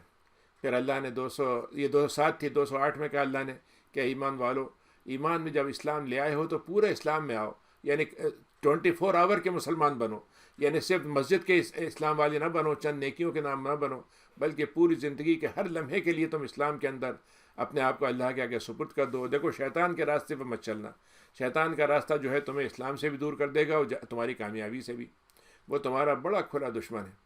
اس کے بعد 209 آیت ہے کہ فَإِن زَلَلْتُمْ، اگر یہ اس کے بعد بھی کبھی ڈگمگا جاتے ہیں جبکہ ان کے پاس کھلی نشانی آ جاتی ہے، تو سمجھ لو کہ اللہ تعالیٰ نے ان کے لیے جو انتظام کیا تھا انہوں نے اس کو نہیں مانا، لیکن اللہ تعالیٰ اپنی بات پہ کو غلبہ کر دینے والا ہے، بڑی حکمت والا ہے۔ 210 میں کہ اللہ تعالیٰ نے یہ کہا کہ بعض لوگوں کا یہ ہوتا ہے کہ بجائے سے کہ اللہ تعالیٰ کی بات کو مانے، اللہ تعالیٰ پہ شرطیں لگانے لگتے ہیں، اپنی طرف سے اللہ تعالیٰ پہ ڈیمانڈ شروع کر دیتے ہیں۔ وہ کہتے ہیں صاحب ہم تو اس وقت مانیں گے جب اللہ تعالیٰ سائے میں، بادلوں کے سائے میں سے نظر آئے گا ہم کو، اور اس کے بعد فرشتے اس کے آس پاس ہوں گے۔ تو اللہ تعالیٰ کہتا ہے یہ بات تو اس وقت جب ہو جائے گی تو اس وقت تو معاملہ ختم ہی ہو جائے گا، یعنی تمہیں مہلت ہی نہیں ملے گی، پھر تو اس کے بعد تمہارا فیصلہ شروع ہو جائے گا، تمہارے معاملات اللہ کی طرف لوٹا دیے جائیں گے۔ پھر اس کے بعد پھر سے اللہ نے بنی اسرائیل کا تذکرہ یہاں پہ کیا ہے پورے بقرہ میں 211 آیت میں کہ ذرا بنی اسرائیل سے پوچھیے گا کہ ہم نے ان کو کیسی کیسی نشانیوں سے نوازا تھا، لیکن جب کوئی آدمی اللہ کی نعمت کو ہٹا کر اس کی جگہ کوئی دوسری چیز لے لے جو اللہ کی نعمت کے مقابلے میں خراب ہو، تو اس سے بڑھ کر شدید عذاب کس کو ملے گا۔ اس میں اللہ نے عام انسانوں کی کمزوری بتائی ہے 212 میں کہ جو لوگ کفر کرتے ہیں اور جو کفر میں چلے جاتے ہیں ان کے لیے دنیا بڑی سزا دی جاتی ہے، اور وہ دنیا میں ایمان والوں کا مذاق اڑاتے ہیں۔ تو اللہ تعالیٰ کہتا ہے کہ ہم تمہیں ایک بات بتا دیں، تم دنیا میں جتنا چاہو مذاق اڑا لو، تو ان کی حیثیت تمہارے مقابلے مادی طور پر، مالی طور پر کتنی ہی پیچھے ہو، لیکن صرف وہ لوگ تمہارے اوپر ہوں گے جو تقوی والے دنیا میں رہے ہوں گے، جنہوں نے تقوی دنیا میں اختیار کیا ہوگا، چاہے وہ غریب ترین لوگ ہوں دنیا میں، وہ تمہارے اوپر ہوں گے قیامت کے دن۔ اور اللہ تعالیٰ جس کو چاہتا ہے بغیر حساب کے رزق دے دیتا ہے۔ پھر اللہ تعالیٰ نے ایک دنیا کا اصول بتایا کہ انسانیت کا آغاز کیسے ہوا تھا، تو اللہ نے کہا کہ انسانیت کا آغاز ایسے ہوا تھا کہ سارے لوگ ایک گروہ بنے ہوئے تھے، ایک ہی دین تھا، ایک ہی نبی تھا، ایک ہی احکام تھے اور سب کرتے تھے۔ پھر ہم نے اس کے بعد ان کو نبی بھیجے جو ان کو بشارت دیتے تھے، ڈراتے تھے، اور کتاب اتاری ان پر حق کے ساتھ تاکہ وہ نبی اس کے مطابق فیصلہ کریں اگر ان میں اختلاف ہو۔ لیکن انہوں نے اختلاف کب کیا؟ جب کتاب آ گئی، جب ہدایت آ گئی تو ہدایت کے مقابلے میں انہوں نے دوسری چیزوں کو پسند کر لیا، یعنی انہوں نے جہالت میں اختلاف نہیں کیا، جہالت میں اللہ سے دور نہیں ہوئے، بلکہ تو آدم علیہ السلام سے انسان پوری روشنی کے ساتھ دنیا میں وجود میں آیا ہے۔ یہ نہیں ہے کہ جیسے آج کل سائنس بتاتی ہے کہ ہمیں کچھ نہیں آتا تھا، دھیرے دھیرے ہم نے سیکھنا شروع کیا۔ اللہ تعالیٰ کہتا ہے انسان پہلے دن سے ہدایت پر تھا، اور انسان کے اندر اختلاف پیدا ہوا ہے جب روشنی آ گئی تھی تب وہ تاریکی کی طرف گیا ہے، اور یہ صرف سرکشی کی وجہ سے انہوں نے ایسا کیا۔ تو اب اس کے بعد جنہوں نے اللہ کی ہدایت کو قبول کر لیا تو ہم ان کو ہدایت میں اختلاف سے ان کو نکال دیتے ہیں اور ان کو صحیح بات معلوم ہو جاتی ہے۔ اللہ تعالیٰ جو ہے سیدھے راستے کی طرف ہدایت دے دیتا ہے انہیں۔ پھر 214 آیت میں کہ اللہ تعالیٰ نے کہا کہ تمہارا کیا خیال ہے، تم نے جنت کی بات کر لی، ایمان لے آئے اور بس بات ختم ہو گئی، کیا تم اتنا ہی سمجھتے ہو کافی ہے؟ نہیں، ہم تمہارے لیے ان چیزوں کو بھی، جیسے پہلی قوموں کے ساتھ سخت وقت گزرے تھے کہ ان کے اوپر سختی آئی تھی، بڑی تکلیفیں، بھوک کی، جنگ کی، مار دھاڑ کی، ہر طرح کی ان پہ مشقتیں آئی تھیں اور وہ ہلا دیے گئے تھے، یہاں تک کہ رسول اور ایمان والے بھی یہ کہنے لگے تھے کہ اللہ تعالیٰ آپ کی مدد کب آئے گی؟ تو اللہ تعالیٰ کہتا ہے نہیں، اللہ کی مدد تو بہت قریب ہے اور تو آنا ہی آنا ہے اس کو، لیکن اس کے لیے وقت لگتا ہے، تم اس کے لیے انتظار کر سکتے ہو تو ضرور کرو۔ 205 ہے کہ وہ پوچھتے ہیں کہ اے نبی ہم کتنا خرچ کریں اور کیا کچھ ہم خرچ کریں؟ تو آپ ان سے فرما دیں جو بھی تمہیں خرچ کرنا ہے وہ تم والدین پہ خرچ کرو، اپنے اقارب پہ خرچ کرو، رشتہ داروں پہ، یتیموں پہ، مسکینوں پہ، مسافروں پہ، اور جو تم بھی خرچ کرو گے اللہ تعالیٰ اس کے لیے خوب جانتا ہے اس کو۔ یہاں پہ پہلا دور تو اللہ تعالیٰ نے بتایا کہ انفاق کن کن پر ہو، یہ بتا دیا اللہ نے۔ آگے ایک اور آیت آ رہی ہے اس میں تھوڑی سی ایک اور تفصیل بتائی ہے۔ 216 کی آیت ہے کہ تمہارے لیے ہم نے لڑائی کو فرض کر دیا ہے، تمہیں ناپسند تو ہے یہ، لیکن ایک بات ہم تمہیں بتائیں کہ تمہیں کچھ چیزیں ناپسند ہوتی ہیں مگر وہ تو اسی میں خیر ہوتا ہے، اور کچھ چیزیں تمہیں بڑی پسند آتی ہیں لیکن اس میں شر ہوتا ہے۔ اللہ تعالیٰ جانتا ہے، تم نہیں جانتے۔ یہ آپ سے سوال کرتے ہیں کہ حرام مہینے میں لڑائی کا حکم کیسا ہے، تو آپ ان سے بتائیں بہت بری بات ہے، لیکن اللہ سے روکنا، اللہ کے راستے سے روکنا اور اللہ کے ساتھ لوگوں کو کفر پہ مجبور کرنا اللہ کے خلاف، اور مسجد حرام آنے سے لوگوں کو روکنا، یہ اس سے بری بات ہے۔ اور مکے والوں کو یا شہر میں جو لوگ جہاں آباد ہیں ان کو ان کے گھروں سے نکال کر کسی دوسری جگہ ان کو بے گھر کر دینا، یہ بھی اللہ کے نزدیک بہت بری بات ہے، اور اسی لیے فتنہ جو ہوتا ہے قتل سے بھی بڑی چیز ہوتی ہے۔ تو اے ایمان والو، ایک بات سمجھ لو کہ تم سے یہ کفر کی طاقت رکھنے والے صرف تم کو چھوڑ نہیں دیں گے تم اپنے ایمان پہ عمل کرو ہم کفر عمل کریں گے، نہیں، بلکہ ان کو اس بات پر غصہ آتا ہے کہ تم ایمان پہ کیوں چل رہے ہو، ہمیں کیوں، تم ہمارے راستے پہ کیوں نہیں ہو، تو اس حد تک پہنچ جائیں گے تم اس سے لڑائی کریں گے، اور تم کو یہ اس تک کوشش کریں گے کہ تمہیں اپنے دین سے پھیر دیں اگر وہ کر سکیں۔ تو ایک بات سمجھ لو، اگر تم اپنے دین سے پھر گئے اور اسی حالت میں تمہاری موت آ گئی تو یہ کفر کی موت ہوگی، اور تمہاری دنیا میں جتنے اچھے اعمال کیے ہوں گے وہ بھی ختم ہو جائیں گے، آخرت میں کچھ نہیں ملے گا، اور ایسے لوگ جہنم میں رہیں گے۔ 217 آئے تھے، اور ہمیشہ کے لیے ان کے لیے ٹھکانہ ہوگا۔ یہ مرتد ہیں جو دین سے پھر جاتے ہیں۔ آج کے زمانے میں تو یہ آزمائشیں ہر دور میں تھیں، لیکن آج زمانے میں آزمائشیں ہماری بڑھتی جا رہی ہیں۔ اب یہ مطلب جو نئے مسئلہ نوجوانوں میں بھی آ رہے ہیں، شادیوں کے نام سے غیر مسلم سے شادی اور مختلف طریقے ہو رہے ہیں، اور یہ ہو رہا ہے کہ بھائی سب ٹھیک ہے، کوئی مسئلہ نہیں ہے۔ اللہ تعالیٰ کہتا ہے کہ سب سے بری بات تو یہ تھی کفر کی حالت، لیکن اس سے بری بات یہ تھی کہ ایمان کے بعد کفر میں چلے جائیں ہم۔ ان الذین آمنوا وہاجروا، اس کے مقابلے میں اللہ نے کہا کہ وہ لوگ جو ایمان لائے اور اپنے ایمان کو بچانے کے لیے ان کو ہجرت کرنا پڑی تو انہوں نے ہجرت بھی کر لی، گھر بار چھوڑ کے نکل گئے، اور اللہ کی راہ میں جہاد کی ضرورت پڑی تو وہ بھی کیا، تو یہ وہ لوگ ہیں جن سے اللہ کی رحمت ملے گی، اور وہ اللہ سے رحمت سے امید کر سکتے ہیں۔ اللہ تعالیٰ غفور ہے اور رحیم ہے۔ پھر اس کے بعد اللہ تعالیٰ کی طرف سے یہ سوال اٹھا کر جواب بھی دیا گیا کہ آپ سے پوچھتے ہیں کہ شراب جو ہوتی ہے اور جوا جو ہوتا ہے اس کا کیا حکم ہے، تو آپ ان سے کہیں کہ اس میں گناہ بہت ہے، تھوڑے بہت فائدے بھی ہیں، شراب سے بیچنے سے فائدہ ہوتا ہے، ہو سکتا ہے کسی کو اس سے کوئی تھوڑی بہت آسودگی یا راحت مل جاتی ہو، جوئے میں ایک آدمی کو 10 لٹ گئے لیکن ایک کو پیسے بھی مل جاتے ہیں، لیکن اس کا گناہ جو ہے نفع سے بڑھ کر ہے۔ اب یہاں پر دوسرا سوال جو پہلے آیا تھا کہ کتنا ہم خرچ کریں اپنے مال میں سے، تو اللہ تعالیٰ نے کہا کہ میگزیمم یہ ہے کہ جتنی ضرورت سے زیادہ ہے سب خرچ کر دو، عفون کا مطلب ہے سرپلس۔ اللہ تعالیٰ تمہیں یہ باتیں بیان کرتا ہے تاکہ تم اس میں غور و فکر سے کام لو۔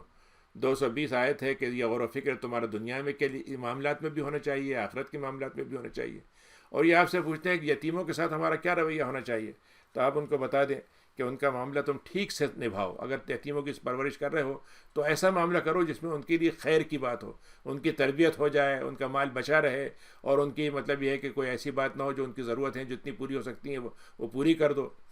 وَإِن تُخَالِطُوهُمْ، اگر تم نے اپنا مال اور ان کا مال دونوں کو اکٹھا کر لیا اور آپس میں ملا کے خرچ کیا لیکن حساب رکھا دونوں کا، تو کوئی حرج کی بات نہیں، تمہارے بھائی ہیں، لیکن ایسا نہ ہو کہ تم نے اپنا مال ان کے ساتھ ملایا اور ان کا مال پھر غائب ہی ہو گیا۔ اللہ تعالیٰ تو فساد والوں کو اصلاح والوں سے کے بیچ میں دونوں کو سمجھتا ہے۔ اللہ تعالیٰ اگر چاہتا تم پہ سختیاں لاد دیتا، لیکن اللہ تعالیٰ بہت عزیز ہے، بہت حکیم ہے۔ پھر اس کے بعد اللہ نے شادی کے بارے میں بتایا 221 آیت میں کہ دیکھو مشرک عورت سے شادی مت کرنا یہاں تک اگر وہ ایمان نہ لائے، اور ایک مومن باندی ہو، لونڈی ہو، وہ اس سے مشرک عورت سے بہتر ہے، چاہے تمہیں اس کا حسن اور اس کا مال دولت اور اس کا مرتبہ تمہیں اچھا لگتا ہو۔ اور دیکھو مشرکین سے تم اپنی بیٹیوں کی شادی مت کرنا اگر وہ ایمان نہ لائیں تو، اور ایک مومن غلام جو ہے ایسی بیٹی کے لیے زیادہ بہتر ہوگا اس مشرک سے، چاہے وہ تمہیں بہت اچھا لگتا ہو، بڑا منصب دار ہو، بڑے اس کے مقام ہو۔ یہ لوگ وہ ہیں تمہیں جہنم کی طرف بلاتے ہیں۔ یعنی یہ اللہ تعالیٰ نے اصول بتا دیا کہ یہ رشتہ جو ہوتا ہے شادی کا، یہ صرف جنسی ضرورت کا رشتہ نہیں ہے، بلکہ یہ اصلاً اگر دین کی بنیاد پہ نہیں ہوگا تو اس رشتے کے ذریعے سے دونوں جہنم میں جائیں گے۔ اللہ تعالیٰ تمہیں چاہتا ہے کہ تم جنت میں جاؤ اور مغفرت سے تمہیں اللہ تعالیٰ نواز دے، اور یہ اللہ تعالیٰ نے نشانیاں تمہارے لیے کھول کھول کے بیان کی ہیں تاکہ تمہارے اندر نصیحت پکڑنے کی عادت پیدا ہو جائے۔ یہ سوال کرتے ہیں کہ حیض کی حالت میں ہمارا کیا رشتہ ہونا چاہیے اپنی بیوی سے، تو ان سے کہو کہ خود حیض جو ہے وہ تو ایک تکلیف دہ چیز ہے جو عورتوں کے لیے ہو گیا ہے، جس سے ان کے ذریعے سے پتہ چلتا ہے کہ ابھی ان کی پریگننسی نہیں ہے، جیسے پتہ چلتا ہے کہ وہ بالغ ہو گئی ہیں۔ فاعتزلوا النساء، تو جب رشتہ ہو جائے تو اس رشتے میں جنسی تعلق مت بناؤ اس حالت میں، اور اس پہ جب وہ پورا ان کا وقت ختم ہو جائے، پاک صاف ہو جائے، نہا لیں، پھر اس کے بعد ان سے رشتہ بناؤ۔ اس کے بعد تم ان کو جیسا اللہ نے تم کو حکم دیا ہے ان کے ساتھ تم رشتہ بناؤ۔ اللہ تعالیٰ توبہ کرنے والوں کو، توبہ اور طہارت کے ساتھ زندگی گزارنے والوں کو بہت محبت کرتا ہے ان سے۔ دیکھو تمہارے لیے اللہ تعالیٰ نے عورتوں کو یہ ذمہ داری تمہاری ہے کہ تم جان چاہتے ہو، اولاد چاہتے ہو، تو اس اولاد کی پرورش کا ذریعہ اللہ نے عورت کو رکھا ہے کہ اس کے پیٹ میں بچے پرورش پاتے ہیں، پھر اس کے بعد اس کی گود سے جو ہیں اس کے گود میں بیٹھتے ہیں، پھر دودھ سے اس کے پلتے ہیں، تو یہ اللہ تعالیٰ نے اس کا یہ کام دیا ہے۔ تو تم اپنے اس تعلق کو اس وجہ سے بناؤ کہ تمہاری پیداوار ہو، اس طریقے سے کرو جیسے اس کو ہونا چاہیے، اور اپنے لیے وہ کام کرو جو آخرت میں تم اللہ کے سامنے بھیج سکو۔ اللہ تعالیٰ سے ڈرتے رہو اور اس بات سے جان لو کہ تمہیں اس سے ملنا ہے، اور مومنین کو بشارت دے دیں۔ 244 کی آیت ہے، لا تجر اللہ عدت الایمانکم، اے لوگو قسمیں کھا کھا کے دھوکے بازی مت کرو، یعنی قسم اللہ کی کھاؤ اور اس کے آدمی اعتبار کر لے گا اور تم دھوکہ دے دو۔ تو دیکھو اللہ کو اپنی قسموں کا نشانہ مت بناؤ، اور اگر قسم کھائی ہے تو اس کو پورا کرو، اور تقوی کے ساتھ رہو، لوگوں کے درمیان میں اصلاح کے ساتھ رہو۔ اللہ تعالیٰ سننے والا ہے، جاننے والا ہے۔ اللہ تعالیٰ کہتا ہے 225 میں کہ ہم نے تم سے، اگر تم نے ایسی ویسی قسم کھا لی، جو ہی جیسے جملہ ہوتا ہے واللہ باللہ کہہ دیا، تو اللہ تعالیٰ کہتا ہے لغو بات پہ، بے معنی بات پہ تو ہم تمہاری قسم کے پکڑ نہیں کریں گے، لیکن اگر جس بات پہ تم نے عہد کر لیا ہے، پکی بات ہو گئی تمہاری، اور تم نے اس کو توڑ دیا، تو ہم اس پہ پھر تمہیں پکڑ کریں گے۔ تو قسمیں جو ہوتی ہیں وہ 3 طرح کی ہوتی ہیں۔ ایک تو قسم لغو ہوتی ہے، یعنی ایسی کوئی بات کہہ دی، لوگ کہتے رہتے ہیں، اور ایک ہوتا ہے کسی آدمی نے کسی بارے میں، پرانی بات کے بارے میں، ماضی کے بارے میں کوئی خبر دی کہ میں ختم کھاتا ہوں، فلاں واقعہ ایسا ہوا تھا، تو یہ جھوٹ میں آئے گا اور ایک یمین میں آ جائے گا اگر قسم کھا کے کہہ رہا ہے۔ لیکن اصل قسم یہ ہوتا ہے جس میں قسم کھا کہ میں کل ایسا کروں گا یا آگے ایسا کروں گا، اور اس کو توڑ دے وہ، تو اس کا کفارہ ہے اگر وہ اس نے توڑ دیا ہے اس کو، تو اور اگر باقی رکھا ہے تو گناہ ہے اگر غلط کام کے لیے قسم کھائی ہے۔ 226 ہے کہ وہ لوگ جو ایلا کرتے ہیں، ایلا کا مطلب ہوتا ہے ایک آدمی یہ کہے کہ میں اپنی بیوی کے قریب نہیں جاؤں گا 1 مہینے، 4 مہینے تک کی مدت ہے اس کی، اس کے اندر نہیں جاؤں گا، تو 4 مہینے تک اس کا انتظار کرنے کا حق ہے۔ اگر وہ اس کے بعد چاہتا ہے کہ نہیں میں تو واپس چلا جاؤں گا، تو بس ٹھیک ہے، بات ختم ہو گئی۔ اور اگر اس نے 4 مہینے کے بعد یہ طے کر لیا کہ نہیں اب اس کو طلاق دینا ہے، تو اللہ تعالیٰ طلاق اس کی مان لے گا۔ اس میں ہمارے یہاں فقہا میں 2 رائے ہیں۔ ایک تو یہ کہ 4 مہینے اگر قسم کھا لی تو 4 مہینے خود قسم ہے طلاق کی، اور ایک یہ ہے کہ نہیں یہ طلاق کی قسم نہیں ہے بلکہ صرف دور رہنے کی قسم ہے، لیکن اس سے طلاق خود بخود نہیں ہوگی۔ اگر طلاق دینے کا ارادہ نہیں ہے تو واپس جا سکتا ہے اور کوئی مسئلہ نہیں۔ اور جو عورتیں جن کو طلاق دی گئی ہے، اگر ان کو حیض آتے ہیں تو 3 حیض کا مدت ان کو گزارنی ہے۔ 3 مدت ہیں، طہارت کے 3 مہینے اور حیض کے جو چند دن ہوتے ہیں وہ گزارنا ہے۔ اور اگر ان کے پیٹ میں اولاد ہے تو ان کو چھپانا نہیں چاہیے، یہ نہ بتائیں کہ ہمارے پیٹ میں پریگنینسی ہے، تاکہ وہ جلدی سے مطلب ان کا عدت ختم ہو جائے، تو اس کو چھپانا نہیں چاہیے، جائز نہیں ہے ان کے لیے۔ اور اگر وہ اللہ اور آخرت پر ایمان رکھتی ہیں، اور اگر ان کے شوہر نے ان کو رجوع کر لیا ان سے، تو شوہر کی طرف ان کا واپس جانا زیادہ ان کا صحیح کام ہے، حق ہے ان کے اولاد کا، یعنی ان کے لیے کہ اپنے شوہر کی طرف واپس چلی جائیں، اگر ان کے درمیان میں اصلاح کی بات ہو جائے، یعنی بات سنبھل جائے، سدھر جائے اور خلافات اختلافات دور ہو جائیں، تو پھر ان کا ساتھ رہنا ہی زیادہ بہتر ہے۔ اور دیکھو ان پر تمہیں وہی کام ان کے لیے کرنے جو تم ان سے چاہتے ہو، معروف طریقے پر۔ ان کی ذمہ داری اور تمہاری ذمہ داری دونوں کی معروف طریقے پہ ہونا چاہیے۔ ہاں، مردوں کا عورتوں پر ایک درجہ ہے کہ وہ ان کے لیے خرچ کرتے ہیں، ان کی ذمہ داری اختیار کرتے ہیں، تو اس کا دیکھ بھال کرتے ہیں۔ اللہ تعالیٰ عزیز اور حکیم ہے۔ 228 آیت ہے۔ طلاق کا جو ہے واپس لینے کا حق 2 مرتبہ تک ہے۔ پہلی مرتبہ دی تو رجوع کر لیا، دوسری مرتبہ دی رجوع کر لیا، تو اگر تم اس کو رکھنا چاہتے ہو تو معروف طریقے پہ رکھو، اور اگر نہیں رکھنا چاہتے تو اچھے طریقے سے، بھلے طریقے سے رخصت کر دو۔ لیکن اگر تیسری بار طلاق دے دی تو پھر واپس لینے کا حق نہیں رہتا۔ اب اس کے بعد اگر وہ کوئی عورت ہے، تمہارے لیے جائز نہیں ہے کہ تم نے مطلب یہ ہے کہ اپنی بیوی کو کچھ مہر دیا ہے، کچھ خوب پیسے دیے ہیں، تو اگر تم اس کو مطلب یہ ہے کہ وہ اس سے کچھ واپس لے لو، سوائے اس کے کہ اس کو یہ خطرہ ہو کہ وہ اللہ کے ساتھ نہیں رہ سکے گی، اللہ کے حدود کے ساتھ نہیں رہ سکے گی، اور اللہ کی حدود کو قائم نہیں رکھ سکے گی، تو اس صورت میں پھر ٹھیک ہے، تم اس کو خلا دے دو۔ خلا کا مطلب یہ ہوتا ہے کہ عورت کہے کہ مجھے طلاق دے دیجیے، اور شوہر کہے ٹھیک ہے تم مجھے میرا مہر واپس کر دو، میں تمہیں طلاق دے دیتا ہوں۔ تو اللہ تعالیٰ نے کہا اگر حدود قائم نہ رہ سکیں تو اس میں کوئی حرج کی بات نہیں ہے کہ وہ فدیہ دے دے، تو اور یہ اس کے بعد اپنی جان چھڑا لے۔ اب اس میں طلاق کا حق جو ہے ہمارے آج کل بہت مشہور ہو گیا کہ خلا کا مطلب ہوتا ہے عورت نے طلاق اپنے آپ کو دے دی اور ہو گئی طلاق۔ خلا کا مطلب صرف یہ ہے کہ عورت طلاق مانگے گی اور شوہر دے گا۔ اب شوہر جو ہے اس سے مانگ سکتا ہے کہ مجھے مہر واپس کر دو، اور اگر وہ معاف کر دے تو بہت اچھی بات ہے، لیکن کیا اس سے زیادہ بھی لے سکتا ہے؟ اس میں مختلف رائے ہیں۔ بہرحال فدیہ دینا ہوگا اس کو اگر وہ خلا لینا چاہتی ہے۔ یہ اللہ کی حدیں ہیں جن کو تم آگے نہیں جا سکتے ان کے آگے، اور جو اللہ کی حدوں سے آگے بڑھ جائے گا تو وہ ظلم کرنے والا ہو جائے گا۔ 230 آیت ہے کہ جن لوگوں نے اپنی بیوی کو طلاق دے دی ہے اور تیسری طلاق دے دی، یعنی پہلے آئے نا 2 طلاقیں ہیں، اب اس بار تیسری طلاق دے دی، تو پھر اس کے لیے وہ عورت واپس لینا جائز ہی نہیں ہوگا، سوائے سے کہ وہ کسی شوہر سے اس کی شادی ہو جائے، پھر شاید اس سے بھی رشتہ ختم ہو جائے، اور پھر اس کے بعد وہ عدت گزار لے اور پھر اس سے نکاح کر لے۔ اب یہ وہ نہیں ہے کہ پلاننگ کے ساتھ ہو باقاعدہ حلالہ کر کے، بلکہ یہ ایک نیچرل طریقے پہ کوئی ایسی بات ہو تو ایسا ہو سکتا ہے کہ پھر وہ واپس آ جائے، کیونکہ مرد کو 3 بار طلاق دینے کا حق ہے۔ جب طلاق دے دی تو اب اس کا رشتہ ہمیشہ کے لیے ختم ہو جائے گا، سوائے اس کے کہ اس کا پھر سے دوبارہ کسی رشتے کے ساتھ تعلق بنے۔ فَإِن طَلَّقَهَا، تو اگر اس نے اس کو طلاق دے دی ہے تو اس صورت میں کوئی حرج کی بات نہیں، یعنی وہ دوسرا شوہر جس کی طلاق ہو گئی، شادی ہوئی اس آدمی کے بعد اور اس نے بھی طلاق دے دی، تو پھر اس میں کوئی حرج نہیں ہے کہ دونوں واپس ہو لیں ایک دوسرے کے لیے، اگر ان کا خیال یہ ہے کہ اللہ کے حدود کے ساتھ وہ رہ سکیں گے۔ دیکھو اللہ کی حدیں ہیں یہ، جس کو اللہ تعالیٰ علم والوں کو بیان کر رہا ہے۔ وَإِذَا طَلَّقْتُمُ النِّسَاءَ، جب تم اپنی بیویوں کو طلاق دو اور ان کی مدت پوری ہو جائے تو پھر تم ان کو معروف طریقے پہ رکھنا چاہے تو رکھو، ورنہ پھر ان کو ٹھیک سے رخصت کر دو۔ یعنی اگر ان کا پہلا دفعہ طلاق دی ہے اور رجوع کر لیا تو پھر ٹھیک سے رکھو، اور اگر نہیں رکھنا ہے تو عدت پوری ہو جائے گی تو آزاد ہو جائیں گی، اب اس کے بعد تمہارا ان سے کوئی حق نہیں رہے گا۔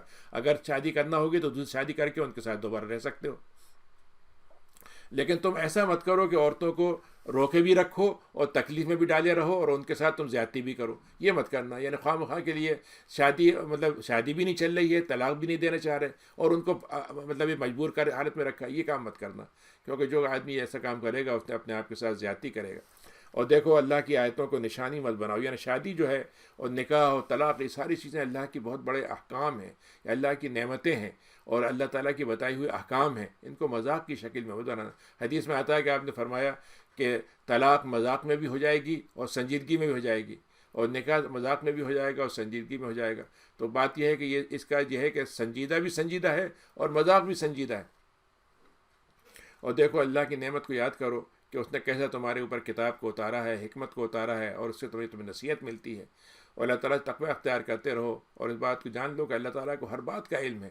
232 آیت ہے کہ جب تم اپنی بیویوں کو طلاق دو اور ان کی مدت پوری ہو جائے تو پھر تم اس میں کوئی رکاوٹ مت ڈالو۔ یہ ولیوں کے لیے کہا گیا، بیوی جو جس کا طلاق شدہ عورت ہے تو اس کے والد ہیں یا جو بھی لوگ ہیں، اب ان کو یہ ہو کہ نہیں ہم کی شادی نہیں ہونے دیں گے اور اس کو ہم نہیں جانے دیں گے، ہمارے یہاں تو ہمارے خاندان میں نہیں ہوتا کہ کوئی عورت جو ہے وہ دوبارہ شادی کرے، تو تم اس معاملے میں ان کو رکاوٹ مت ڈالو کہ وہ اپنے شوہر سے شادی کر لیں۔ اگر وہ پچھلے شوہر سے نکاح کرنا چاہتی ہے تو اس میں بھی مت رکاوٹ ڈالو، اگر وہ دونوں آپس میں رضامندی ہو جاتے ہیں، اور اگر کسی اور سے کرنا چاہتی ہیں تو اس میں بھی رکاوٹ مت ڈالو اگر تمہیں کوئی اعتراض کا سبب تمہارے پاس نہیں ہے۔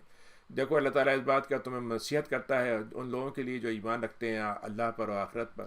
اور دیکھو یہ ہم رشتے کی تمہیں باتیں بتا رہے ہیں، یہ خاندان، یہ جنسی ضرورت، یہ رشتہ، یہ شادی، یہ طلاق، یہ سب جو ہے تزکیہ کرنے کے سامان ہیں اور طہارت کے ساتھ رہنے کے سامان ہیں۔ یعنی وہی جنسی ضرورت جو باہر پوری کی جائے وہ نجاست ہوگی، اور وہ اندر شادی کے اندر پوری کی جائے وہ طہارت کے ساتھ ہوگی۔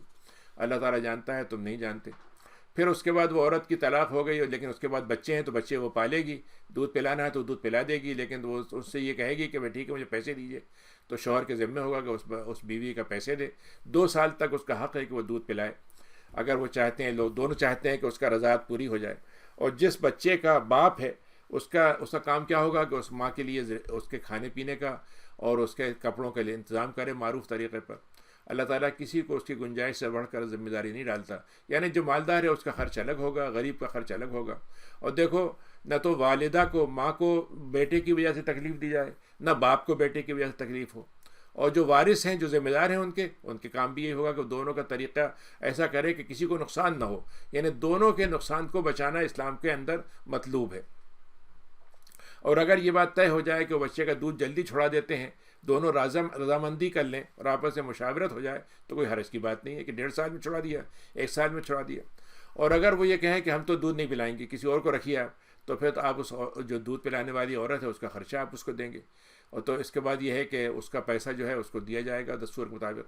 اور دیکھو اللہ تعالیٰ سے ڈرتے رہو، جان لو کہ اللہ تعالیٰ خوب جانتا ہے، آگاہ ہے وہ۔ پھر اس کے بعد 233 والذین یتوفون منکم، کہ جو لوگوں کی جن کی بیویاں ہیں اور بیویوں کے شوہر کا انتقال ہو گیا اور انہوں نے اپنے پیچھے، یعنی مطلب یہ کہ وہ رہ گئی ہیں، تو وہ 4 مہینے 10 دن عدت گزاریں گی۔ یعنی یہ وفات والی عورت کی جو طلاق ہے، جو بیوہ ہو جانے والی ہے، اس کے عدت الگ ہے، وہ 3 مہینے نہیں ہے، اس کے 4 مہینے 10 دن ہیں۔ اور فیضا بلغنا، جب ان کی مدت پوری ہو جائے تو پھر اس کے بعد وہ آزاد ہیں کہ وہ جس سے شادی کرنا چاہیں کریں۔ اللہ تعالیٰ خوب جانتا ہے اس بات کو تو کیا وہ کیا کریں گی؟ ولا جناح علیکم، اور تمہارے لیے اس میں کوئی حرج نہیں ہے کہ اگر تمہیں کسی ایسی عورت ہے جس کے شوہر کا انتقال ہو گیا، وہ عدت میں ہے، اور تمہارا خیال یہ ہے کہ تم اس سے شادی کرو گے، تو دیکھو بات یہ ہے کہ تم اس سے اس وقت اس کو پیغام مت دینا. ہو سکتا ہے تم اپنے دل میں یہ بات رکھو، تو دل میں رکھنا اپنے بات کو، اور یہ ہو سکتا ہے کہ تم ان سے اتنا کہہ دو کہ بڑا بات یہ ہے کہ جب آپ کا وقت پورا ہو جائے تو ذرا ہم سے بات کر لیجیے گا. یعنی کوئی ایسی بات کر لے لیکن چھپا ہوا وعدہ ان سے مت کرنا، صرف معروف طریقے پہ ان سے کوئی بات کہہ دینا کہ بھائی ذرا سا ہم سے ہی پوچھ لیجیے گا، ہماری بات آئے گی ذرا سن لیجیے گا. اور دیکھو کوئی نکاح کا اس وقت تک بندھن مت باندھنا جب تک کہ ان کی عدت کی عمر پوری نہ ہو جائے. یعنی عدت میں نکاح کرنا جو ہے حرام ہے، بہت بڑا گناہ ہے، وہ نکاح صحیح نہیں ہوگا، تو اس کو مت کرنا. اور دیکھو اللہ تعالیٰ اس بات کو جانتا ہے جو تمہارے دلوں میں ہے، تو دیکھو اللہ تعالیٰ سے تم ذرا چوکنے رہنا. اللہ تعالیٰ غفور بھی ہے اور بردبار بھی ہے. 236 ہے لا جناح علیکم، اے لوگوں تمہارے لیے اگر تم نے کسی عورت کو شادی کی اور اس سے پہلے کہ تمہارا رشتہ بنے تم اس کو طلاق دے دی، تو اب تمہارے لیے کوئی اس پہ کوئی اس کے لیے مطلب یہ کہ تم پر مہر نہیں ہے، اس کے لیے تمہارے پر مہر نہیں ہوگا. اور اگر تم نے فرض کیا مہر باندھا نہیں تھا تو پھر تم یہ کرو کہ اس کو تھوڑا سا کچھ تحفہ دے کے چھوڑ دو اس کو، اور جتنی مالدار کی گنجائش اس کی ہوگی، غریب کی اس کے مطابق ہوگی، لیکن یہ ایک معروف طریقے پر حق ہے عورت کے لیے کہ تم اس کو متاع دے کر رخصت کر دو. اور اگر تم نے کسی عورت کو طلاق دے دی اس سے پہلے کہ تم اس کو چھو اور اس کے بعد تم نے مہر مقرر تھا، تو پھر تم آدھا مہر اس کو دے دو، سوائے سے کہ وہ معاف کر دے یا جو اس کے ولی ہیں خاندان والے ہیں وہ معاف کر دیں. اور دیکھو اگر تم معاف کر دیتے ہو تو یہ بہت اچھی بات ہے. اور آپس میں پھر اللہ نے ایک اصول بتایا کہ آپس میں جو ہم قانوناً تمہیں باتیں بتا رہے ہیں جس کی تم پابندی کرنی ہی کرنی ہے، لیکن ان قانون کی پابندیوں سے بڑھ کر بھی کچھ کرتے رہنا. اللہ تعالیٰ اس بات کو خوب جانتا ہے. حافظوا علی الصلوات، اب یہاں سے 238 کی نمازوں کی حفاظت کرو، اور ایسی نماز کی جو وسطیٰ ہو. تو دونوں مطلب اس کے ہیں، ایسی نماز جو بہت ہی شاندار اچھے طریقے سے ادا کی جائے، اور عصر کی نماز صلاۃ وسطیٰ ہے. اور دیکھو اللہ کے لیے جب کھڑے ہو تو بڑے فرمانبرداری کے ساتھ کھڑے ہو. اور اگر خوف کی حالت میں ہو، جنگ کی حالت میں تم نکل رہے ہو، اور اگر تمہیں خوف کی حالت ہو تو تم پھر نماز پڑھ سکتے ہو، چاہے پیدل چلتے ہوئے ہو چاہے سواری کی حالت میں ہو. لیکن جب امن کی حالت ہو جائے تو پھر اللہ تعالیٰ کا ذکر ویسے ہی کرو جیسے ہم نے تم کو بتایا ہے. یعنی نماز کھڑے ہو کے پڑھو، جیسے کہ خوف کی حالت میں الگ حالت ہوگی لیکن امن کی حالت الگ ہو جائے گی. اس کے بعد 240 آئے تھے کہ والذین توفون منکم، کہ جن لوگوں کے جو لوگ وفات پا جائیں اور انہوں نے اپنے پیچھے بیوی چھوڑی ہے، تو ان کو چاہیے کہ اپنی بیوی کے لیے وصیت کر کے جائیں کہ وہ 1 سال تک جو ہے اپنے گھر میں سامان بھی ان کو ملے گا، گھر کا خرچہ بھی ان کو 1 سال کا ملے گا، نان نفقہ بھی ملے گا، اور ان کو گھر سے نکالا بھی نہیں جائے گا. فین خرجنا، اگر وہ اس کے بعد خود نکل جاتی ہیں تو پھر ٹھیک ہے، کوئی حرج کی بات نہیں ہے. اللہ تعالیٰ جو ہے وہ عزیز اور حکیم ہے. اب یہاں پر یہ جو حکم ہے پہلی باری میں تو 4 مہینے 10 دن کی عدت تھی، لیکن اب سوال یہ ہے کہ ایک شوہر کا انتقال ہو گیا تو بیوی کہاں تک جائے گی، کیسے نکالی جائے گی؟ تو اس میں 2 حکم ہیں. ایک تو یہ ہے کہ اس کا اگر حمل ہے تو حمل کی مدت تک وہ رہے گی، اور اگر حمل نہیں ہے تو 1 سال کی مدت تک اس کے لیے خرچہ اس کے شوہر کے جو کے اولاد ہوں گی یا جو لوگ جن کو وصیت کی جائے گی وہ اس کی ذمہ داری لیں گے. وللمطلقات، اور جن کو بھی طلاق دی جاتی ہے ان کو کچھ نہ کچھ تم مہر ادا کر دو، ان کا خرچہ ادا کر دو 3 مہینے کا ان کے رہنے کا، اور اس کے علاوہ کچھ تحفہ بھی ان کو دے دو. کوئی بھی اب متاع کے مختلف طریقے ہیں، جیسے قرآن نے خود بتا دیا کہ مالدار کا اور تحفہ الگ ہوگا، غریب کا الگ ہوگا، اور تقوی والوں کے لیے یہ حق ہے. اللہ تعالیٰ نے کہا کہ 242 میں کہ ہم تم کو یہ ساری باتیں سب بتا رہے ہیں تاکہ تمہاری جو عقل ہے وہ اس عقل کے اندر یہ باتیں بیٹھ جائیں. 43 ہے پھر بنی اسرائیل کا تذکرہ ہوا کہ اللہ تعالیٰ نے کہا کہ ایک قوم تھی جنہوں نے جہاد سے انکار کر دیا تھا، اور اللہ تعالیٰ نے ان کو ایسا بنا دیا تھا مردہ ہو چکے ہیں. کہ تم نے دیکھا ایسے لوگوں کو جن کو ان کے گھروں سے نکالا گیا تھا، وہ نکلے تھے ہزاروں کی تعداد میں تھے، لیکن بھاگ رہے تھے موت سے بچنے کے لیے، جہاد سے بچنے کے لیے. تو اللہ نے کہا کہ تمہاری موت ہو گئی، لیکن پھر اللہ نے ان پہ اکرام کیا اور ان کو زندگی دے دی. اللہ تعالیٰ تو بندوں پہ بہت فضل کرنے والا ہوتا ہے، لیکن لوگ سمجھتے نہیں. پھر اللہ تعالیٰ نے کہا کہ دیکھو اللہ کی راہ میں لڑتے رہو اور جان لو کہ اللہ تعالیٰ سنتا ہے، جانتا ہے. پھر اللہ نے جو کچھ بھی ہم خرچ کرتے ہیں اس کے بارے میں ایک عام لفظ استعمال کیا، 2-3 لفظ اللہ نے استعمال کیے ہیں. اس میں سے ایک ہے کہ وہ ہمارے ذمے قرض ہے، کہ کون ہے جو اللہ کو قرض دے، ایسا قرض جو بڑے اچھے بھلے طریقے کا ہو، اس میں کوئی احسان جتانے کی بات نہ ہو، اس میں کوئی مطلب گندی مطلب وہ چیز جو تم اپنی نہ رکھو اس کو دے دو اللہ کو نہیں، بلکہ بھلے طریقے سے اور بہت ہی خوش ہو کے دو، تو اللہ تعالیٰ اس قرضے کو بڑھا کر تمہیں واپس لوٹا دے گا. اللہ تعالیٰ ہی جو ہے وہ تنگی کرتا ہے، وہی پھیلاتا ہے. اور اللہ تعالیٰ کی طرف تمہیں سب کو لوٹایا جانا ہے۔ پھر بنی اسرائیل کا تذکرہ ہوا کہ بنی اسرائیل کے قوم کے سردار آپ کے پاس آئے، نبی کے بعد جو ان کے بعد موسیٰ علیہ السلام کے بعد جو نبی تھے، ان سے کہا اے نبی، ہماری تو بڑی بری حالت ہو گئی ہے، ظالموں نے ہم پہ حکومتیں ہم پہ کیا کیا ہم پہ ظلم ڈھائے ہیں اور ہم کچھ کر ہی نہیں پا رہے، تو آپ ایسا کریے ایک بادشاہ ہمارا بنا دیجیے تاکہ ہم اس کے ذریعے سے اس کی کمانڈرشپ میں اللہ کے ساتھ لڑیں گے، اللہ کے راستے میں لڑیں گے۔ تو انہوں نے کہا کہ دیکھو ایسا ہے، یاد رکھو اگر تمہارے ذمے قتال کی ذمہ داری آ گئی اور تم نہیں لڑے تو پھر تمہارے ساتھ بہت بڑا مسئلہ ہوگا۔ تو انہوں نے کہا نہیں اب تو ہم ضرور لڑیں گے، کیونکہ ہمارے ساتھ تو گھروں سے نکال دیے گئے، ہمارے بچے ہم سے چھین لیے گئے، تو لیکن جب ان پر قتال کو فرض کیا گیا تو ان میں سے زیادہ تر منہ پھیر کے نکل گئے۔ اللہ تعالیٰ جو ہے وہ خوب جانتا ہے ظالموں کو۔ 247 آیت ہے کہ لیکن بہرحال اس کے بعد ان کے نبی نے ان سے کہا کہ اچھا ٹھیک ہے، تمہارے لیے طالوت کو اللہ تعالیٰ نے بادشاہ مقرر کیا ہے۔ اب یہاں بڑی دلچسپ بات یہ ہے کہ وہ نبی سے یہ بھی کہتا ہے کہ ہم آپ بھی کمانڈرشپ پہ لڑنا چاہتے ہیں، لیکن ان کے ذہن میں وہی بات تھی جو آج کل ہمارے سیکولر دماغ میں بیٹھی ہوئی ہے کہ بھائی بادشاہت تو الگ چیز ہوتی ہے، نبوت الگ چیز ہوتی ہے۔ نبی کا کام تو صرف نماز پڑھنا، وظیفہ پڑھنا اور کچھ جھاڑ پھونک کرنا ہے، اور بادشاہ کام ہے لڑنا۔ تو انہوں نے یہی بات ان سے کہی اس سے جا کے، تو انہوں نے کہا ٹھیک ہے، تم نے مجھے نبی کے طور پر بھی بس خالی مان رہا ہو تو ٹھیک ہے، طالوت کو اللہ نے کہا کہ فرشتہ یہ تمہارا بادشاہ بنے گا۔ تو انہوں نے کہا یہ کوئی بات ہوئی، ایسا آدمی جس کے بعد نہ تو کوئی بہت بالکل غریب قسم کا آدمی ہے، یہ ہمیں بادشاہ تو وہ ہوتا ہے جو خوب لوٹائے ہم کے اوپر پیسے، اور یہ تو غریب آدمی ہے اور بہت زیادہ اس کے پاس کوئی بہت وہ بھی کوئی ہم سے بڑھ کر حقدار بھی نہیں ہے۔ تو انہوں نے کہا کہ نہیں اللہ نے انہی کو چنا ہے، اور اس کو اللہ نے بڑا جسم میں اور علم میں بڑی اس کے اندر طاقت رکھی ہے، اس کا علم بھی بہت وسیع ہے اور اس کی جسمانی طاقت بھی بہت ہے۔ اللہ تعالیٰ جس کو چاہتا ہے بادشاہت دیتا ہے، اور بڑا علم رکھنے والا ہے اللہ تعالیٰ۔ 248 ہے کہ اس کے بعد جب ان کے نبی نے کہا کہ دیکھو اس کی بادشاہت کی قبولیت کی علامت کیا ہے کہ اس کی جیسے تم بادشاہ بناؤ گے تو وہ جو تابوت جو موسیٰ علیہ السلام کی جس میں یادگاریں تھیں وہ واپس تابوت تمہیں مل جائے گا، اس میں سکینت کی چیزیں تھیں تمہارے رب کی طرف سے، اور آل فرعون موسیٰ اور آل ہارون کی جو بقیہ چیزیں تھیں وہ تمہیں مل جائیں گی، اور فرشتے اس کو جو ہے لیتے ہوئے آئیں گے۔ آتا ہے کہ وہ ایک بیل گاڑی تھی جس کو فرشتے جو تھے ہانکتے ہوئے آئے اور لوگوں کے پاس چھوڑ کے چلے گئے، اس میں مومنین کے لیے بڑی نشانی ہے۔ اس کے بعد پھر وہ واقعہ آیا کہ جب طالوت لے کے چلے اپنے لشکریوں کو، تو انہوں نے کہا دیکھو ایسا ہم راستے سے گزر رہے ہیں، ایک نہر آئے گی اور تمہارے لیے آزمائش یہ ہے کہ تمہیں اس سے پانی نہیں پینا، ایک آدھ گھونٹ پی لو لیکن پیٹ بھر کے پانی مت پینا، اور جس نے پی لیا بس وہ میرے ساتھ نہیں چلے گا، اور جس نے نہیں پیا بس وہی ہے میرے ساتھ۔ تو کچھ لوگوں نے کہا کہ پی لیا، اور زیادہ لوگوں نے پی لیا، تھوڑے لوگوں نے نہیں پیا، اور جو لوگ پانی پی چکے تھے انہوں نے کہا ہم سے لڑائی نہیں جاتا۔ اور جالوت جس کے مقابلے میں لڑنے کے لیے گئے تھے وہ تو بڑا طاقتور ہے، ہم نہیں لڑ سکتے، لیکن جن لوگوں کو اللہ سے امید تھی ملنے کی انہوں نے کیا کہا، کم من فیاتن، انہوں نے بات کہی 249 آیت میں کہ بھائی دنیا میں فیصلہ طاقت پہ نہیں ہوتا، نہ تعداد پہ ہوتا ہے، کتنے ہی موقع ہیں جس میں تھوڑی تعداد جو ہوتی ہے بڑی تعداد پہ غالب آ جاتی ہے جب اللہ کا حکم ہو جائے۔ اللہ تعالیٰ تو صبر کرنے والوں کے ساتھ ہوتا ہے۔ بہرحال جالوت کا جب اس کے لشکری سامنے آئے تو اس وقت انہوں نے کیا کہا کہ اللہ میاں نے جب لشکریوں کو انہوں نے منظم کیا، انہوں نے کہا اللہ میاں ہمارے لیے اب صبر کا انتظام کر دیں، قدم جما دیں ہمارے، اور کافروں پہ ہماری مدد فرما۔ تو 251 میں ہے کہ انہوں نے اللہ کی اجازت آ گئی اور ان کو ہزیمت دے دی انہوں نے، اور انہی میں جالوت کے ساتھ ایک صاحب تھے داؤد، چھوٹے سے افسر تھے، انہوں نے ایسا تیر مارا اس کو یا بھالا مارا کہ وہ جو طالوت جو تھا وہ اسی میں ختم ہو گیا، جبکہ وہ اوپر سے لے کے نیچے تک لوہے میں بالکل کہتے ہیں چھپا ہوا تھا۔ تو داؤد نے جالوت کو قتل کر دیا، تو اس کے بعد اللہ تعالیٰ نے وہ جالوت کی جگہ وہ بادشاہ بن گئے، تو اللہ نے ان کو بادشاہت بھی دی، حکمت بھی دی، نبوت بھی دے دی۔ تو اللہ تعالیٰ دیکھو چاہتا ہے جتنا چاہتا ہے سکھاتا ہے۔ اور دیکھو دنیا میں جو فساد پھیلے ہوتے ہیں ہم اس فساد کو بھی ایک موقع تک مہلت دیتے ہیں، اس کے بعد دوسری طاقت کو ہٹا کے اس کو ہٹا دیتے ہیں اس کے ذریعے سے۔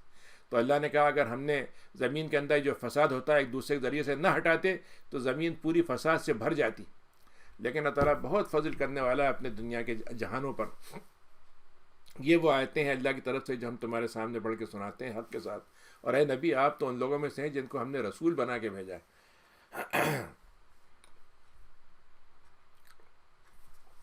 اب یہ تیسرا سپارہ شروع ہو رہا ہے، اس کی آیت نمبر جو ہے اس وقت 252 ہے، تو اس میں تلک رسول 253 جی، تو یہ وہ رسول ہیں جن کو اللہ تعالیٰ نے کہا کہ ہم نے بعض رسولوں کو بعض پر فضیلت دی ہے، کسی سے ہم نے بات کی ہے براہ راست، کسی کے درجات بلند کر دیے، انہی میں عیسیٰ ابن مریم ہے جن کو ہم نے بڑی نشانیاں دی تھیں اور روح القدس سے ان کی مدد کروائی۔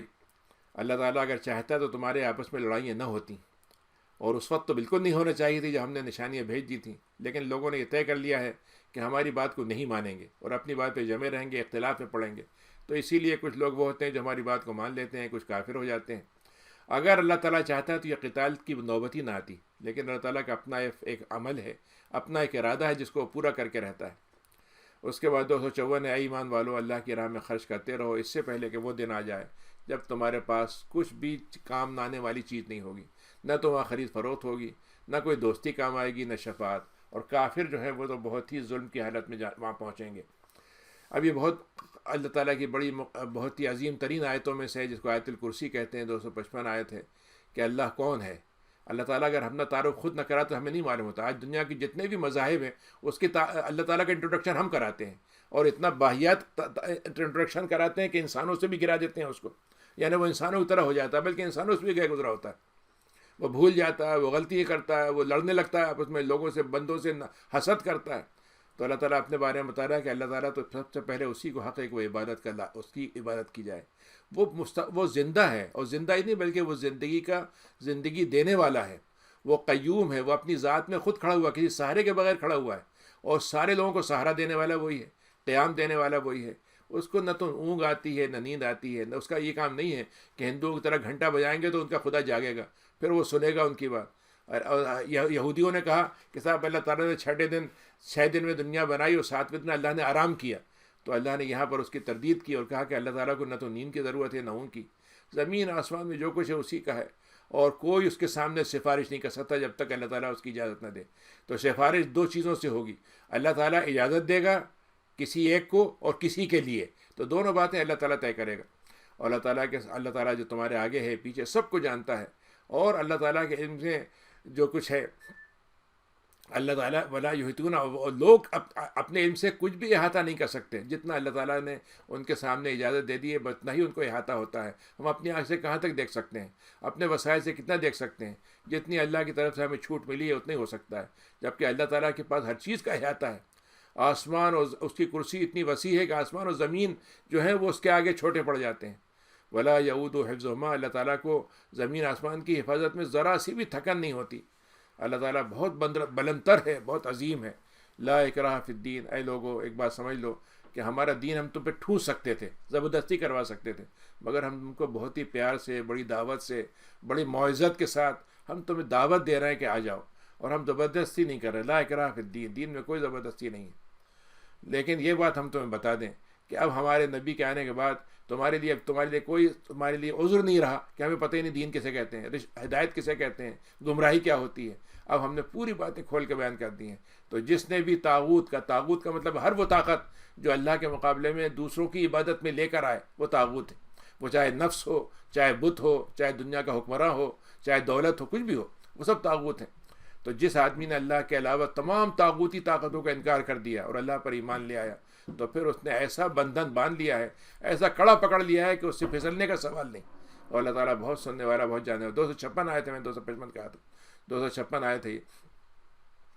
اب اس میں دیکھیے کہ یہ ہمارے یہاں بہت اس کا آیت کا مس یوز ہوتا ہے کہ صاحب دین میں زبردستی نہیں ہے، تو اس کا مطلب یہ کہ اگر ہم پڑھیں تو پڑھیں، روزہ رکھیں تو رکھیں، دین میں زبردستی نہیں ہے۔ یہ بات سمجھ لیجئے کہ یہاں پر زبردستی کا مطلب ہے دین میں داخل ہونے میں، یعنی میں اپنی پسند سے اسلام میں آؤں گا، اللہ تعالیٰ مجھے پسند پہ مجبور نہیں کرے گا، لیکن جب میں دین کے اندر آ جاؤں گا تو پھر مجھے اللہ کی پسند کو ہی رکھنا پڑے گا، کیونکہ میں دین میں آنے کا مطلب یہ ہے کہ میں نے اپنی پسند کو اللہ کے آگے ڈال دیا۔ اب میں اپنی پسند کو دوبارہ استعمال نہیں کر سکتا، کیونکہ میں اپنی پسند کو اللہ کی پسند کے آگے ڈال چکا ہوں۔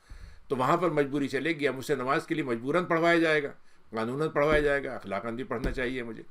اللہ ولی الذین آمنوا، پھر اللہ تعالیٰ نے 257 میں کہا کہ اللہ تعالیٰ وہ ہے جو ولی ہے، جو کارساز ہے، سپورٹر ہے، ساتھ کھڑا ہوا ہے، اور ایک طرح سے محبت کا رشتہ اس نے بنایا ہوا ہے۔ کس سے؟ ایمان والوں سے۔ ان کو محبت کا اظہار کیسے ہوتا ہے کہ وہ تاریکیوں کے ہزاروں تاریکی ہیں، ان سب سے وہ نکال کے ان کو ایک نور کی طرف لے آتا ہے۔ لیکن کفر کرنے والے کون ہیں؟ ان کا ولی کون ہوتا ہے؟ طاغوت۔ اور طاغوت کیا کرتا ہے کہ ایک نور سے ان کو ہزاروں تاریکیوں میں بھٹکاتا چلا جاتا ہے، اور خود بھی بھٹکتا ہے، ان کو بھی بھٹکاتا ہے، اور سب جہنم میں جاتے ہیں، ہمیشہ رہیں گے۔ 258 آیت ہے کہ ابراہیم کا تذکرہ اللہ نے کیا کہ ان کے پاس بادشاہ کے پاس خبر پہنچی کہ صاحب یہ بت گرا دیے ہیں اور یہ تو بڑے خدا کے بارے میں بات کرتا ہے. بلایا اس نے کہ بھائی تم کون ہو؟ تو انہوں نے کہا کہ ابراہیم علیہ السلام پہنچے ان سے. ان کا تم کس کو مانتے ہو؟ کہ میں خدا کو مانتا ہوں. تو انہوں نے کہا میں خدا ہوں. تو انہوں نے کہا خدا کون ہوتا ہے؟ تمہارا خدا کون ہوگا؟ جو زندہ کرتا ہے مردہ کرتا ہے. انہوں نے کہا تو میں دیکھو ایک غلام کو بلوایا اور اس کو چھوڑ دیا کہ دیکھو آزاد کر دیا میں نے, اور دوسرے کو بلوایا اس کو مار دیا. انہوں نے کہا دیکھو میں بھی زندہ کرتا ہوں. تو ابراہیم علیہ السلام سمجھ گئے کہ یہ آدمی بادشاہ تو ہے لیکن اس کے اندر مطلب یہ کوڑ مغز ہے, اس کو سمجھ میں نہیں آئی بات ہماری. تو اس نے کہا بہت اچھی بات ہے, اگر آپ ایسے خدا ہیں جو آپ اللہ کے برابر ہیں تو اللہ میاں آسمان سے میں سورج نکالا ہوا ہے مشرق سے, تو آپ ذرا سا مغرب سے نکال کے دکھا دیجیے. اب کفر کو سمجھ میں نہیں آیا, سوچا ہی نہیں اب کیا جواب دیں. تو اللہ تعالیٰ جو ہے ظالموں کو ہدایت نہیں دیتا. دوسری ایک اور نبی کا تذکرہ ہے 258 میں 59 میں کہ وہ گزر رہے تھے, ایک بستی کو دیکھا کہ اجڑی پڑی ہوئی ہے, پوری بستی اجڑ گئی, وہاں پہ لوگ ہیں ہی نہیں کوئی بھی. تو ان کو ایک دم ایسے ہی بس ذہن میں خیال آ گیا کہ یہ مرنا کے بعد زندہ کیسے ہوں گے. بس یوں خیال آیا. ابھی نبی تھے, ان کے ذہن میں یہ خیال آنا کتنی, حالانکہ کوئی بری بات نہیں تھی, خیال آنے پہ اللہ تعالیٰ پکڑ نہیں کرتا, لیکن اللہ صرف دکھانے کے لیے ان کو 100 سال کے لیے ان کی موت ہو گئی. پھر ان کو اٹھایا تو انہوں نے کہا تم کتنے دن کے تمہارا کیا خیال ہے, کتنے دن تم سو رہے تھے؟ تو اس نے کہا میرا خیال یہ 1 آدھ دن کی بات ہوگی, میں سو رہا تھا 1 دن کے لیے, آدھا دن کے لیے. تو انہوں نے کہا ایسی بات نہیں ہے, تم 100 سال سے سو رہے تھے, اور اب دیکھو یہ تمہارا جو کھانا رکھا ہوا ہے پینا, یہ دیکھو سڑا نہیں ہے, ہم نے تو سڑنے بھی نہیں دیا. اور دیکھو یہ تمہارا گدھا جس پر تم سوار ہو کے جا رہے تھے یہ بھی مردہ ہو چکا تھا, اور اب بالکل اس کی مطلب یہ کہ سارا جو اس کی کھال وغیرہ سب ادھڑ چکی تھی. تو کہا دیکھو ہم تمہیں بتاتے ہیں کہ زندہ کیسے کرتے ہیں. تو اللہ نے کھانے کو تازہ کر دیا, اور اس جانور کو اس کے اندر ان کے سامنے ہڈیوں پہ گوشت کے بعد جلد اور ساری چیزیں وہ ہو گئیں. تو انہوں نے کہا دیکھو کیسے ہم نے اس کو گوشت میں کیسا گوشت اس کے اوپر ڈال دیا. تو جب یہ بات ان کے سامنے آ گئی تو انہوں نے کہا کہ واقعی آپ اللہ تعالیٰ بہت قدرت والے ہیں. ایسے ابراہیم کا تذکرہ اللہ نے کیا ہے 260 میں کہ اس نے بھی پوچھا کہ اللہ میاں آپ زندہ کیسے کرتے ہیں؟ تو کہا تمہیں ایمان نہیں ہے؟ تو کہا نہیں ایمان تو مجھے پورا ہے, لیکن میرا دل چاہتا ہے کہ آپ کی حالت کو دیکھ لوں تو اطمینان قلب بڑھ جائے گا. تو انہوں نے کہا ایسا کرو, ایک پرندے کے 4 ٹکڑے کرو اور چاروں ٹکڑوں کو 4 پہاڑوں پہ رکھ کے آ جاؤ کاٹ کے, اس کے بعد تم ان کو پکارو دیکھو کیا ہوتا ہے. تو انہوں نے جب پکارا تو چاروں ٹکڑے جو تھے اڑتے ہوئے آئے اور ایک جگہ آ کے مل کے ایک پرندہ بن گئے. تو اللہ تعالیٰ نے کہا کہ یہ ہوتا ہے ہمارے پیدا کرنے کا طریقہ. پھر اس کے بعد 261 میں اللہ نے مثال دی کہ دیکھو تم جو اللہ کی راہ میں خرچ کرتے ہو, تو اگر ایک تم دانہ خرچ کرتے ہو تو ہم اس سے ایسی بالی پیدا کرتے ہیں جو اس میں 7 حصے بن جاتے ہیں, اور ہر اس کی کوپل کے اندر 100 دانے ہو جاتے ہیں, یعنی 700 گنا تک ہم ایک دانے کی نیکی کو بڑھاتے چلے جاتے ہیں, اور اس سے بھی ہم بڑھا سکتے ہیں زیادہ. اللہ تعالیٰ بہت وسعت والا علم والا ہے. 262 میں کہ جو لوگ اللہ کے راہ میں مال خرچ کرتے ہیں, لیکن اس کی شرط کیا ہے مال خرچ کرنے کی قبولیت کی, کہ اس کے بعد کوئی کسی قسم کا احسان نہیں جتائیں اور کوئی ایذا والا تکلیف دینے والا جملہ نہ کرے کہ مطلب یہ ایک آدمی کو دیں اور کہیں کہ مطلب یہ کہ تو ہے تو بہت ذلیل لیکن لو میں کھا لے, مطلب میں تجھے دے رہا ہوں, میں بڑی عزت والا ہوں لیکن پھر بھی میں نے تجھے مطلب دے دیا. ایسے جملے نہیں کہتے ہو تو پھر اللہ تعالیٰ ان کے مال کو قبول کرتا ہے, ان کا اجر ملے گا اللہ کے یہاں, اور ان کو نہ خوف ہوگا نہ غم ہوگا. اور اے لوگوں, اگر تم ایسا کوئی مال خرچ کرتے ہو جس کے بعد تمہیں احسان جتاؤ اور تکلیف دو تو اس سے بہتر ایک چھوٹا جملہ کہہ دو, پیارا سا معروف جملہ کہہ دو اور اللہ سے مغفرت کی دعا کر لو. یہ صدقے سے بہتر ہے اس کے پیچھے تکلیف لگی ہو. اللہ تعالیٰ بڑا بے نیاز ہے. یا تم سمجھتے ہو تم اللہ تعالیٰ کو دے دو گے تو اللہ تعالیٰ کے پاس کوئی دولت بڑھ جائے گی؟ اللہ تعالیٰ تو صرف چاہتا ہے کہ تم کو دیکھے کہ تم کتنا اللہ کی راہ میں اور اللہ کو خوش کرنے کے لیے خرچ کرتے ہو. اے ایمان والو, 200 جو ہے کہ تم جب اپنے صدقات دیتے ہو تو اس کو احسان جتا کر اور تکلیف کے ساتھ ضائع مت کرو, ورنہ اس کی طرح تم ہو جاؤ گے جو دکھاوے کے لیے کرتا ہے, نہ تو ایمان لاتا ہے نہ آخرت کو مانتا ہے. تو اس کی مثال ایسے بارش کی طرح ہے کہ بارش گری چٹیل میں, بہت ہی چکنا پہاڑی ہوتی چٹان, اس پہ گری اور تھوڑی سی مٹی جمی ہوئی تھی, تو ہوا یہ کہ وہ بارش سے مٹی بھی دھل گئی, اور اصل چٹان کیا تھی؟ بالکل چکنی. نتیجہ یہ ہوا کہ وہاں پہ بارش گرنے کے بعد کوئی چیز پیدا ہی نہیں ہو سکی اور صاف ستھری رہ گئی, اور اس سے کچھ بھی نہیں کما سکے. یعنی دوسرے الفاظ میں اگر ایک آدمی نے ایسا کام کیا جو اللہ کے ہاں مقبول نہیں تھا تو وہ گویا بارش اللہ کے رحمت کی آئی, اور جو رحمت کے اسباب تھے پیداوار کے وہ اس کو حاصل ہی نہیں ہو سکے.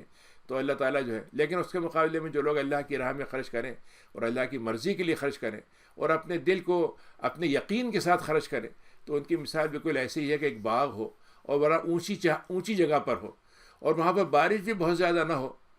تو کیا کہنے, بارش ہو جائے تو سمجھو کہ تو ڈبل ہو گیا, لیکن اگر بہت زیادہ بارش نہ بھی ہوئی تو اتنی ان کے لیے تھوڑی سی ہلکی سی جو مطلب یہ ہے کہ وہ شبنم بھی گر گئی تو اس سے بھی ان کی پیداوار ہو جائے گی. تو اللہ تعالیٰ جو ہے بہت جاننے والا ہے. پھر اللہ نے مثال دے کے سمجھایا کہ جو دنیا میں لوگ دیتے ہیں روک کے رکھتے ہیں اور ذلیل کرتے ہیں, غریبوں کو حق مار لیتے ہیں, تو اللہ نے ان کو ایک بات کی یاد دلائی. ان کا ایک بات یاد رکھو کہ دنیا میں تم ابھی طاقتور ہو, لیکن ایک بات ایسا ہو سکتا ہے جو تمہاری اپنی اولاد جو ہے ترس جائے. تو اے لوگوں, کیا تمہیں اس بات کی پسند, تمہیں اچھا لگے گا کہ تمہارے پاس ایک باغ ہو, اس میں کھجوریں لگی ہوں, اس میں انگور لگے ہوں اور نہریں بہتی ہوں, ہر طرح کے پھل پیدا ہوتے ہوں, اس کے بعد تمہارا بڑھاپا آ جائے اور تمہاری اولاد جو ہے وہ چھوٹی سی ہو, کم عمر ہو, اور اس کے بعد ایک آندھی آئے جس میں آگ بھی ہو اور وہ آندھی پورے پیداوار کو جلا دے, تو تم بتاؤ کہ تمہارا کیا ہوگا؟ یعنی تم نے زندگی میں خوب لوگوں کو لوٹا, خوب ستایا, اور جب مرنے کے وقت آیا تو جو ہم سوچتے رہے کہ ہم اپنی اولاد کو چھوڑ کے جائیں گے, وہ ساری جو ہے پیداوار اور ساری جتنی بھی تمہارے پاس ہوتی ہے سب چیزیں جل بک کے خاک ہو گئیں. اب بتاؤ تم کہاں سے لے کے آؤ گے؟ اس میں تم اگر تفکر کرتے ہو تو بڑی نشانیاں تمہیں مل سکتی ہیں اس بات میں. 267 آیت ہے کہ ایمان والو, اللہ کی راہ میں تمہارے پاس جو سب سے طیب مال ہے اس کو خرچ کرو. گندا مال, سڑا ہوا مال, پرانا, بوسیدہ, اور جب ضرورت سے زیادہ ہے اس کو خرچ مت کرو. اور ہم نے تمہارے لیے زمین میں سے جو زمین سے پیداوار نکالتے ہیں اس میں سے اللہ کی راہ میں نکالو. اسی کے لیے آپ کو معلوم ہے زکوٰۃ جو ہوتی ہے مال کی الگ ہوتی ہے, جانوروں کی الگ ہوتی ہے, پیداوار کی الگ ہوتی ہے. پھر زمین کے اندر سے جو مختلف قسم کی معدنیات نکلتی ہیں اس کی زکوٰۃ الگ ہوتی ہے. اور دیکھو کوئی خبیث چیز جو گندی چیز ہو اس کو تم مت نکالنا یہ سوچ کے کہ بھائی ہمارے کام تو آتی نہیں, چلو غریب کو دے دیتے ہیں. تم خود اس کو نہیں لینا چاہو گے, سوائے اس کے کہ آنکھیں بند کر کے لو اور جان لو کہ اللہ تعالیٰ بہت غنی اور حمید ہے. 268 میں اللہ تعالیٰ نے ایک عجیب کمزوری انسان کی بتائی ہے کہ انسان روکتا کیوں ہے. ایک تو ٹھیک ہے ضرورت کے لیے روکتا ہے, کوئی حرج نہیں اس میں روکنا چاہیے, لیکن اصل مسئلہ کیا ہے؟ شیطان یہ کہتا ہے اگر تم نے بچا کے نہیں رکھا تو بھوکے مر جاؤ گے. اور پھر کہتا ہے دیکھو بات یہ ہے کہ تم حلال سے تو نہیں کما سکتے, سچ بول کے تو نہیں کما سکتے, میں جھوٹ بول کے ہی کمانا پڑے گا. جب تک دھوکہ نہیں دو گے تو کما نہیں سکتے, تو تمہیں فحاشی پہ لگا دیتا ہے. جبکہ اللہ تعالیٰ تم سے اس کا وعدہ کرتا ہے کہ تم اگر اس کی بات کو مان لو تو وہ مغفرت سے بھی نوازے گا اور فضل سے بھی نوازے گا, اور بہت ہی وسعت والا, بہت علم والا ہے. 269 ہے یوت الحکمت من یشاء. اللہ کے بعد ایک حکمت ہے. حکمت کا مطلب کیا ہوتا ہے؟ حکمت کا مطلب یہ ہوتا ہے کہ انسان کو دو باتیں آ جائیں, کس موقع پر آپ کو ایکسیلیٹر چھوڑنا ہے اور کس موقع پر بریک لگانا ہے. بریک کی جگہ ایکسیلیٹر اور ایکسیلیٹر کی جگہ بریک جو ہے وہ حکمت نہیں ہوگا, لیکن جس موقع پر جو چیز کی جائے گی وہ کام کرنا حکمت ہوگا. تو اللہ تعالیٰ حکمت اگر کسی کو نواز دے تو بڑی خیر کی چیز اس کو مل گئی. اور اسی لیے حدیث شریف میں آپ نے فرمایا کہ جس کو فقہ دین میں تفقہ دے دیا گیا تو وہ اس کے لیے حکمت اس کو دے دی گئی. من یرد اللہ بہ خیرا یفقہہ فی الدین. جس کے اللہ تعالیٰ چاہتا ہے کہ احسان کا معاملہ کرے تو اس کو دین کی سمجھ دے دیتا ہے. اور یہ کام وہی کرتے ہیں جو واقعی عقل والے ہوتے ہیں, عقل کا حق ادا کر دیتے ہیں. اور دیکھو تم جو کچھ بھی اللہ کی راہ میں خرچ کرتے ہو, یا کوئی نظر مان لی تم نے اور نظر کو پورا کر لیا, تو اللہ تعالیٰ کو خوب معلوم ہے. اور اللہ تعالیٰ ظالموں کے مددگار نہیں بنے گا, اور ظالموں کو مددگاری نہیں ملے گی اللہ کے علاوہ. دیکھو 271 آئے تھے کہ دیکھو اگر تم صدقات کو سامنے دے کے لوگوں کے سامنے دے دو تو اس میں بھی کوئی حرج کی بات نہیں. اگر تمہاری نیت بری نہیں ہے بلکہ تمہارا دل چاہ رہا ہے کہ لوگ بھی دیکھیں تاکہ ان کو بھی شوق پیدا ہو, تو کوئی حرج کی بات نہیں. لیکن اگر تم چھپا کے دے دو اور فقراء کو تم اس کو اس طرح سے دے دو تو یہ بھی اچھی بات ہے, کوئی حرج نہیں. اللہ تعالیٰ اس کے ذریعے سے تمہیں کفارہ کر دے گا تمہارے گناہوں کا. اللہ تعالیٰ تمہارے اعمال سے خوب خبر رکھتا ہے. لیس علیک ہداہم, نبی کو مخاطب کر کے کہا جائے 272 میں کہ نبی آپ کا کام صرف ہدایت کو پہنچانا ہے, ہدایت دل میں ڈالنا نہیں ہے. یہ تو اللہ کا کام ہے, اللہ تعالیٰ اس کو چاہے گا دل میں ڈال دے گا. اور جو لوگ اے لوگوں تم جو بھی خیر خرچ کرتے ہو تو تمہارے ہی فائدے کے لیے ہوتا ہے, یہ دوسروں کو نہیں ملتا. مجھے بھی فائدہ نہیں ہوتا لیکن تمہارے فائدے کا ہے. اور جو تم اللہ کی راہ میں اللہ کی خاطر خرچ کرو گے وہ تمہارے کام آئے گا. اور تم جو خیر خرچ کرتے ہو اس کو ہم پورا تم کو لوٹا دیں گے, تم پہ کوئی زیادتی نہیں ہوگی. پھر اللہ نے کہا کن لوگوں کو دینا چاہیے تمہیں. 273 آئے تھے کہ وہ لوگ جو فقیر ہیں اور جن کو اللہ کی راہ میں بند کر دیا گیا, گھر سے نکال دیا گیا, ان کے راستے بند کر دیے گئے, ان کے آمدنی کے ذریعے بند کر دیے گئے, ان کی مطلب اس چیزوں کو تباہ کر دیا گیا, اور وہ لوگ زمین میں کہیں جا بھی نہیں سکتے, اتنی طاقت بھی نہیں رکھتا کہ اپنے علاقے سے نکل کے کہیں اور چلے جائیں. اور ایک عام آدمی سمجھتا ہے کہ یہ تو بڑے مالدار لوگ ہیں, دیکھیے کپڑا تو صاف ستھرا پہنے ہوئے, گھر پر بھی ان کا تھوڑا سا ٹھیک ہی لگ رہا ہے, تو ان کو تو ضرورت نہیں ہوگی, لیکن وہ مانگ نہیں رہے ہیں. اصل میں اپنے احساس ہے ان کے اندر, شرمندگی ہے کیسے مانگیں, لیکن تم ان کی علامتوں سے ان کو پہچان سکتے ہو. اور لیکن وہ جھک کے زبردستی کر کے نہیں مانگتے. تو ان لوگوں کو تمہیں دینا چاہیے، یہ زیادہ حقدار ہیں تمہارے اس کے مقابلے میں جو بھیک منگے بن جاتے ہیں اور مانگ مانگ کے پریشان کر دیتے ہیں، اور حقیقتاً ان کے پاس بہت کچھ ہوتا ہے. تو تم جو کچھ خرچ کرو گے اللہ تعالیٰ اس کا خوب علم رکھتا ہے. الذین ینفقون اموالهم باللیل، وہ لوگ جو اپنے مال کو دن اور رات میں خرچ کرتے ہیں خاموشی سے کھلے عام، اللہ تعالیٰ کے پاس ان کا اجر رکھا ہوا ہے، کوئی خوف و غم نہیں ہوگا. لیکن وہ لوگ جو اس کی جگہ پیسے کو پیسے سے پیسے کو پیسہ بناتے ہیں اور پیسے سے پیسے کو بڑھاتے چلے جاتے ہیں، اور جو غریب ہوتا ہے غریب اس کے قرضے کو لوٹ کے اس کے قرضے سے اس کو دیوالیہ کر دیتے ہیں، تو وہ جو سود کھاتے ہیں وہ تو ایسا ہے جیسے شیطان نے ان کو چھو لیا ہے اور اس کی وجہ سے ان کے اندر ایک پاگل پن پیدا ہو گیا ہے. اور پھر ان کا حال کیا ہے؟ کہتے ہیں صاحب جو خرید فروخت اور ربا میں فرق کیا ہے، سود میں فرق کیا ہے؟ یہ بھی خرید فروخت ہے، وہ بھی خرید فروخت ہے. تو اللہ تعالیٰ نے کہا کہ ہم نے خرید فروخت کو جائز کیا ہے اور سود کو حرام کیا. خرید فروخت کیا ہے کہ آپ ایک پیسے سے ایک چیز خریدتے ہیں، اس کو بیچتے ہیں، اس سے نفع لیتے ہیں، اور پیسے کو پیسے میں بیچیں گے، یہ سود ہو جائے گا. فمن جاء موعظۃ من ربہ، تو اب جس کے بعد یہ آخری آیتوں میں سے ہے کہ جس کے بعد اللہ کی نصیحت آ گئی اور اب اس نے چھوڑ دیا، تو پچھلے گناہ کو ہم معاف کر دیں گے اور اللہ کے پاس اس کا معاملہ ہوگا. لیکن جو پھر پلٹ کے آئے گا تو وہ جہنم میں جائے گا. اللہ تعالیٰ نے اصول طے کر دیا ہے کہ بڑھانے کا کام تم کرو گے تو ہم اس کو مٹا دیں گے، اور تم دینے کا کام کرو گے ہم اس کو بڑھا دیں گے. صدقات کو اللہ تعالیٰ بڑھاتا ہے، ربا کو مٹا دیتا ہے. اللہ تعالیٰ کافروں کو اور گناہ واروں کو تو پسند ہی نہیں کرتا.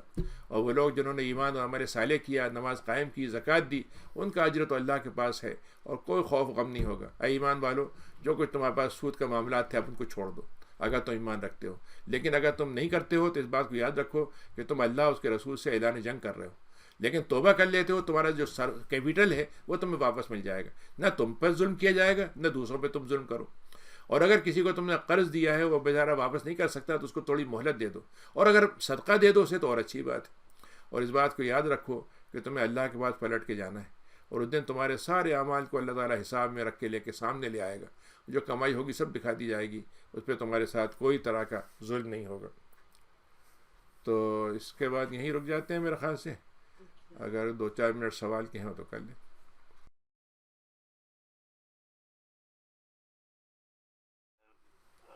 وضو کے دوران سر، گدی اور کانوں کا مسح جو کرتے ہیں، اس کی شرائط اور اس کا کس قدر کرنا چاہیے، اور خواتین کے لیے کیا ضروری کہ کانوں کی بالیاں بھی اتارنا ہوں گی؟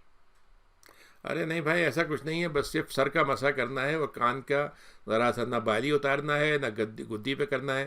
گدی پہ کرنے کے بارے میں صرف کہا گیا کر سکتے ہیں، لیکن کرنا واجب نہیں ہے نہ سنت ہے، مباح کے درجے میں سمجھ لیجئے اسے. نہیں کریں تب بھی اس کا پورا مسح بالکل آرام سے ہو جائے گا. ایک سوال اور نبی صاحب پوچھتا ہوں، احسان کے کیا معنی ہیں؟ احسان کے 2 مطلب ہیں. ایک تو مطلب یہ ہے کہ ایک انسان جو ہے پرفیکشن کے ساتھ کرنے کی کوشش کرے، یعنی جو کام کریں سب سے اچھا کرنے کی کوشش کریں. ایک تو احسان کا یہ مطلب ہے. دوسرا احسان کا مطلب یہ ہے کہ انسان جو ہے جتنا کرنا چاہیے اس سے بڑھ کر کر دے، کہ بھئی اگر 2 خرچ کرنے تھے آپ نے 3 دے دیے، 3 دینا تھے 4 دے دیے، تو یہ بھی احسان میں آئے گا. اور کیا خواتین جو ہے پیریڈ کے زمانے میں افطار کے لیے مسجد جا سکتی ہیں؟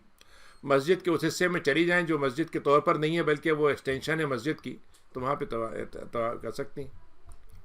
اگر باقاعدہ مسجد ہے اس کے اندر نہیں جانا؟ ہاں، اس کے اندر نہ جائیں.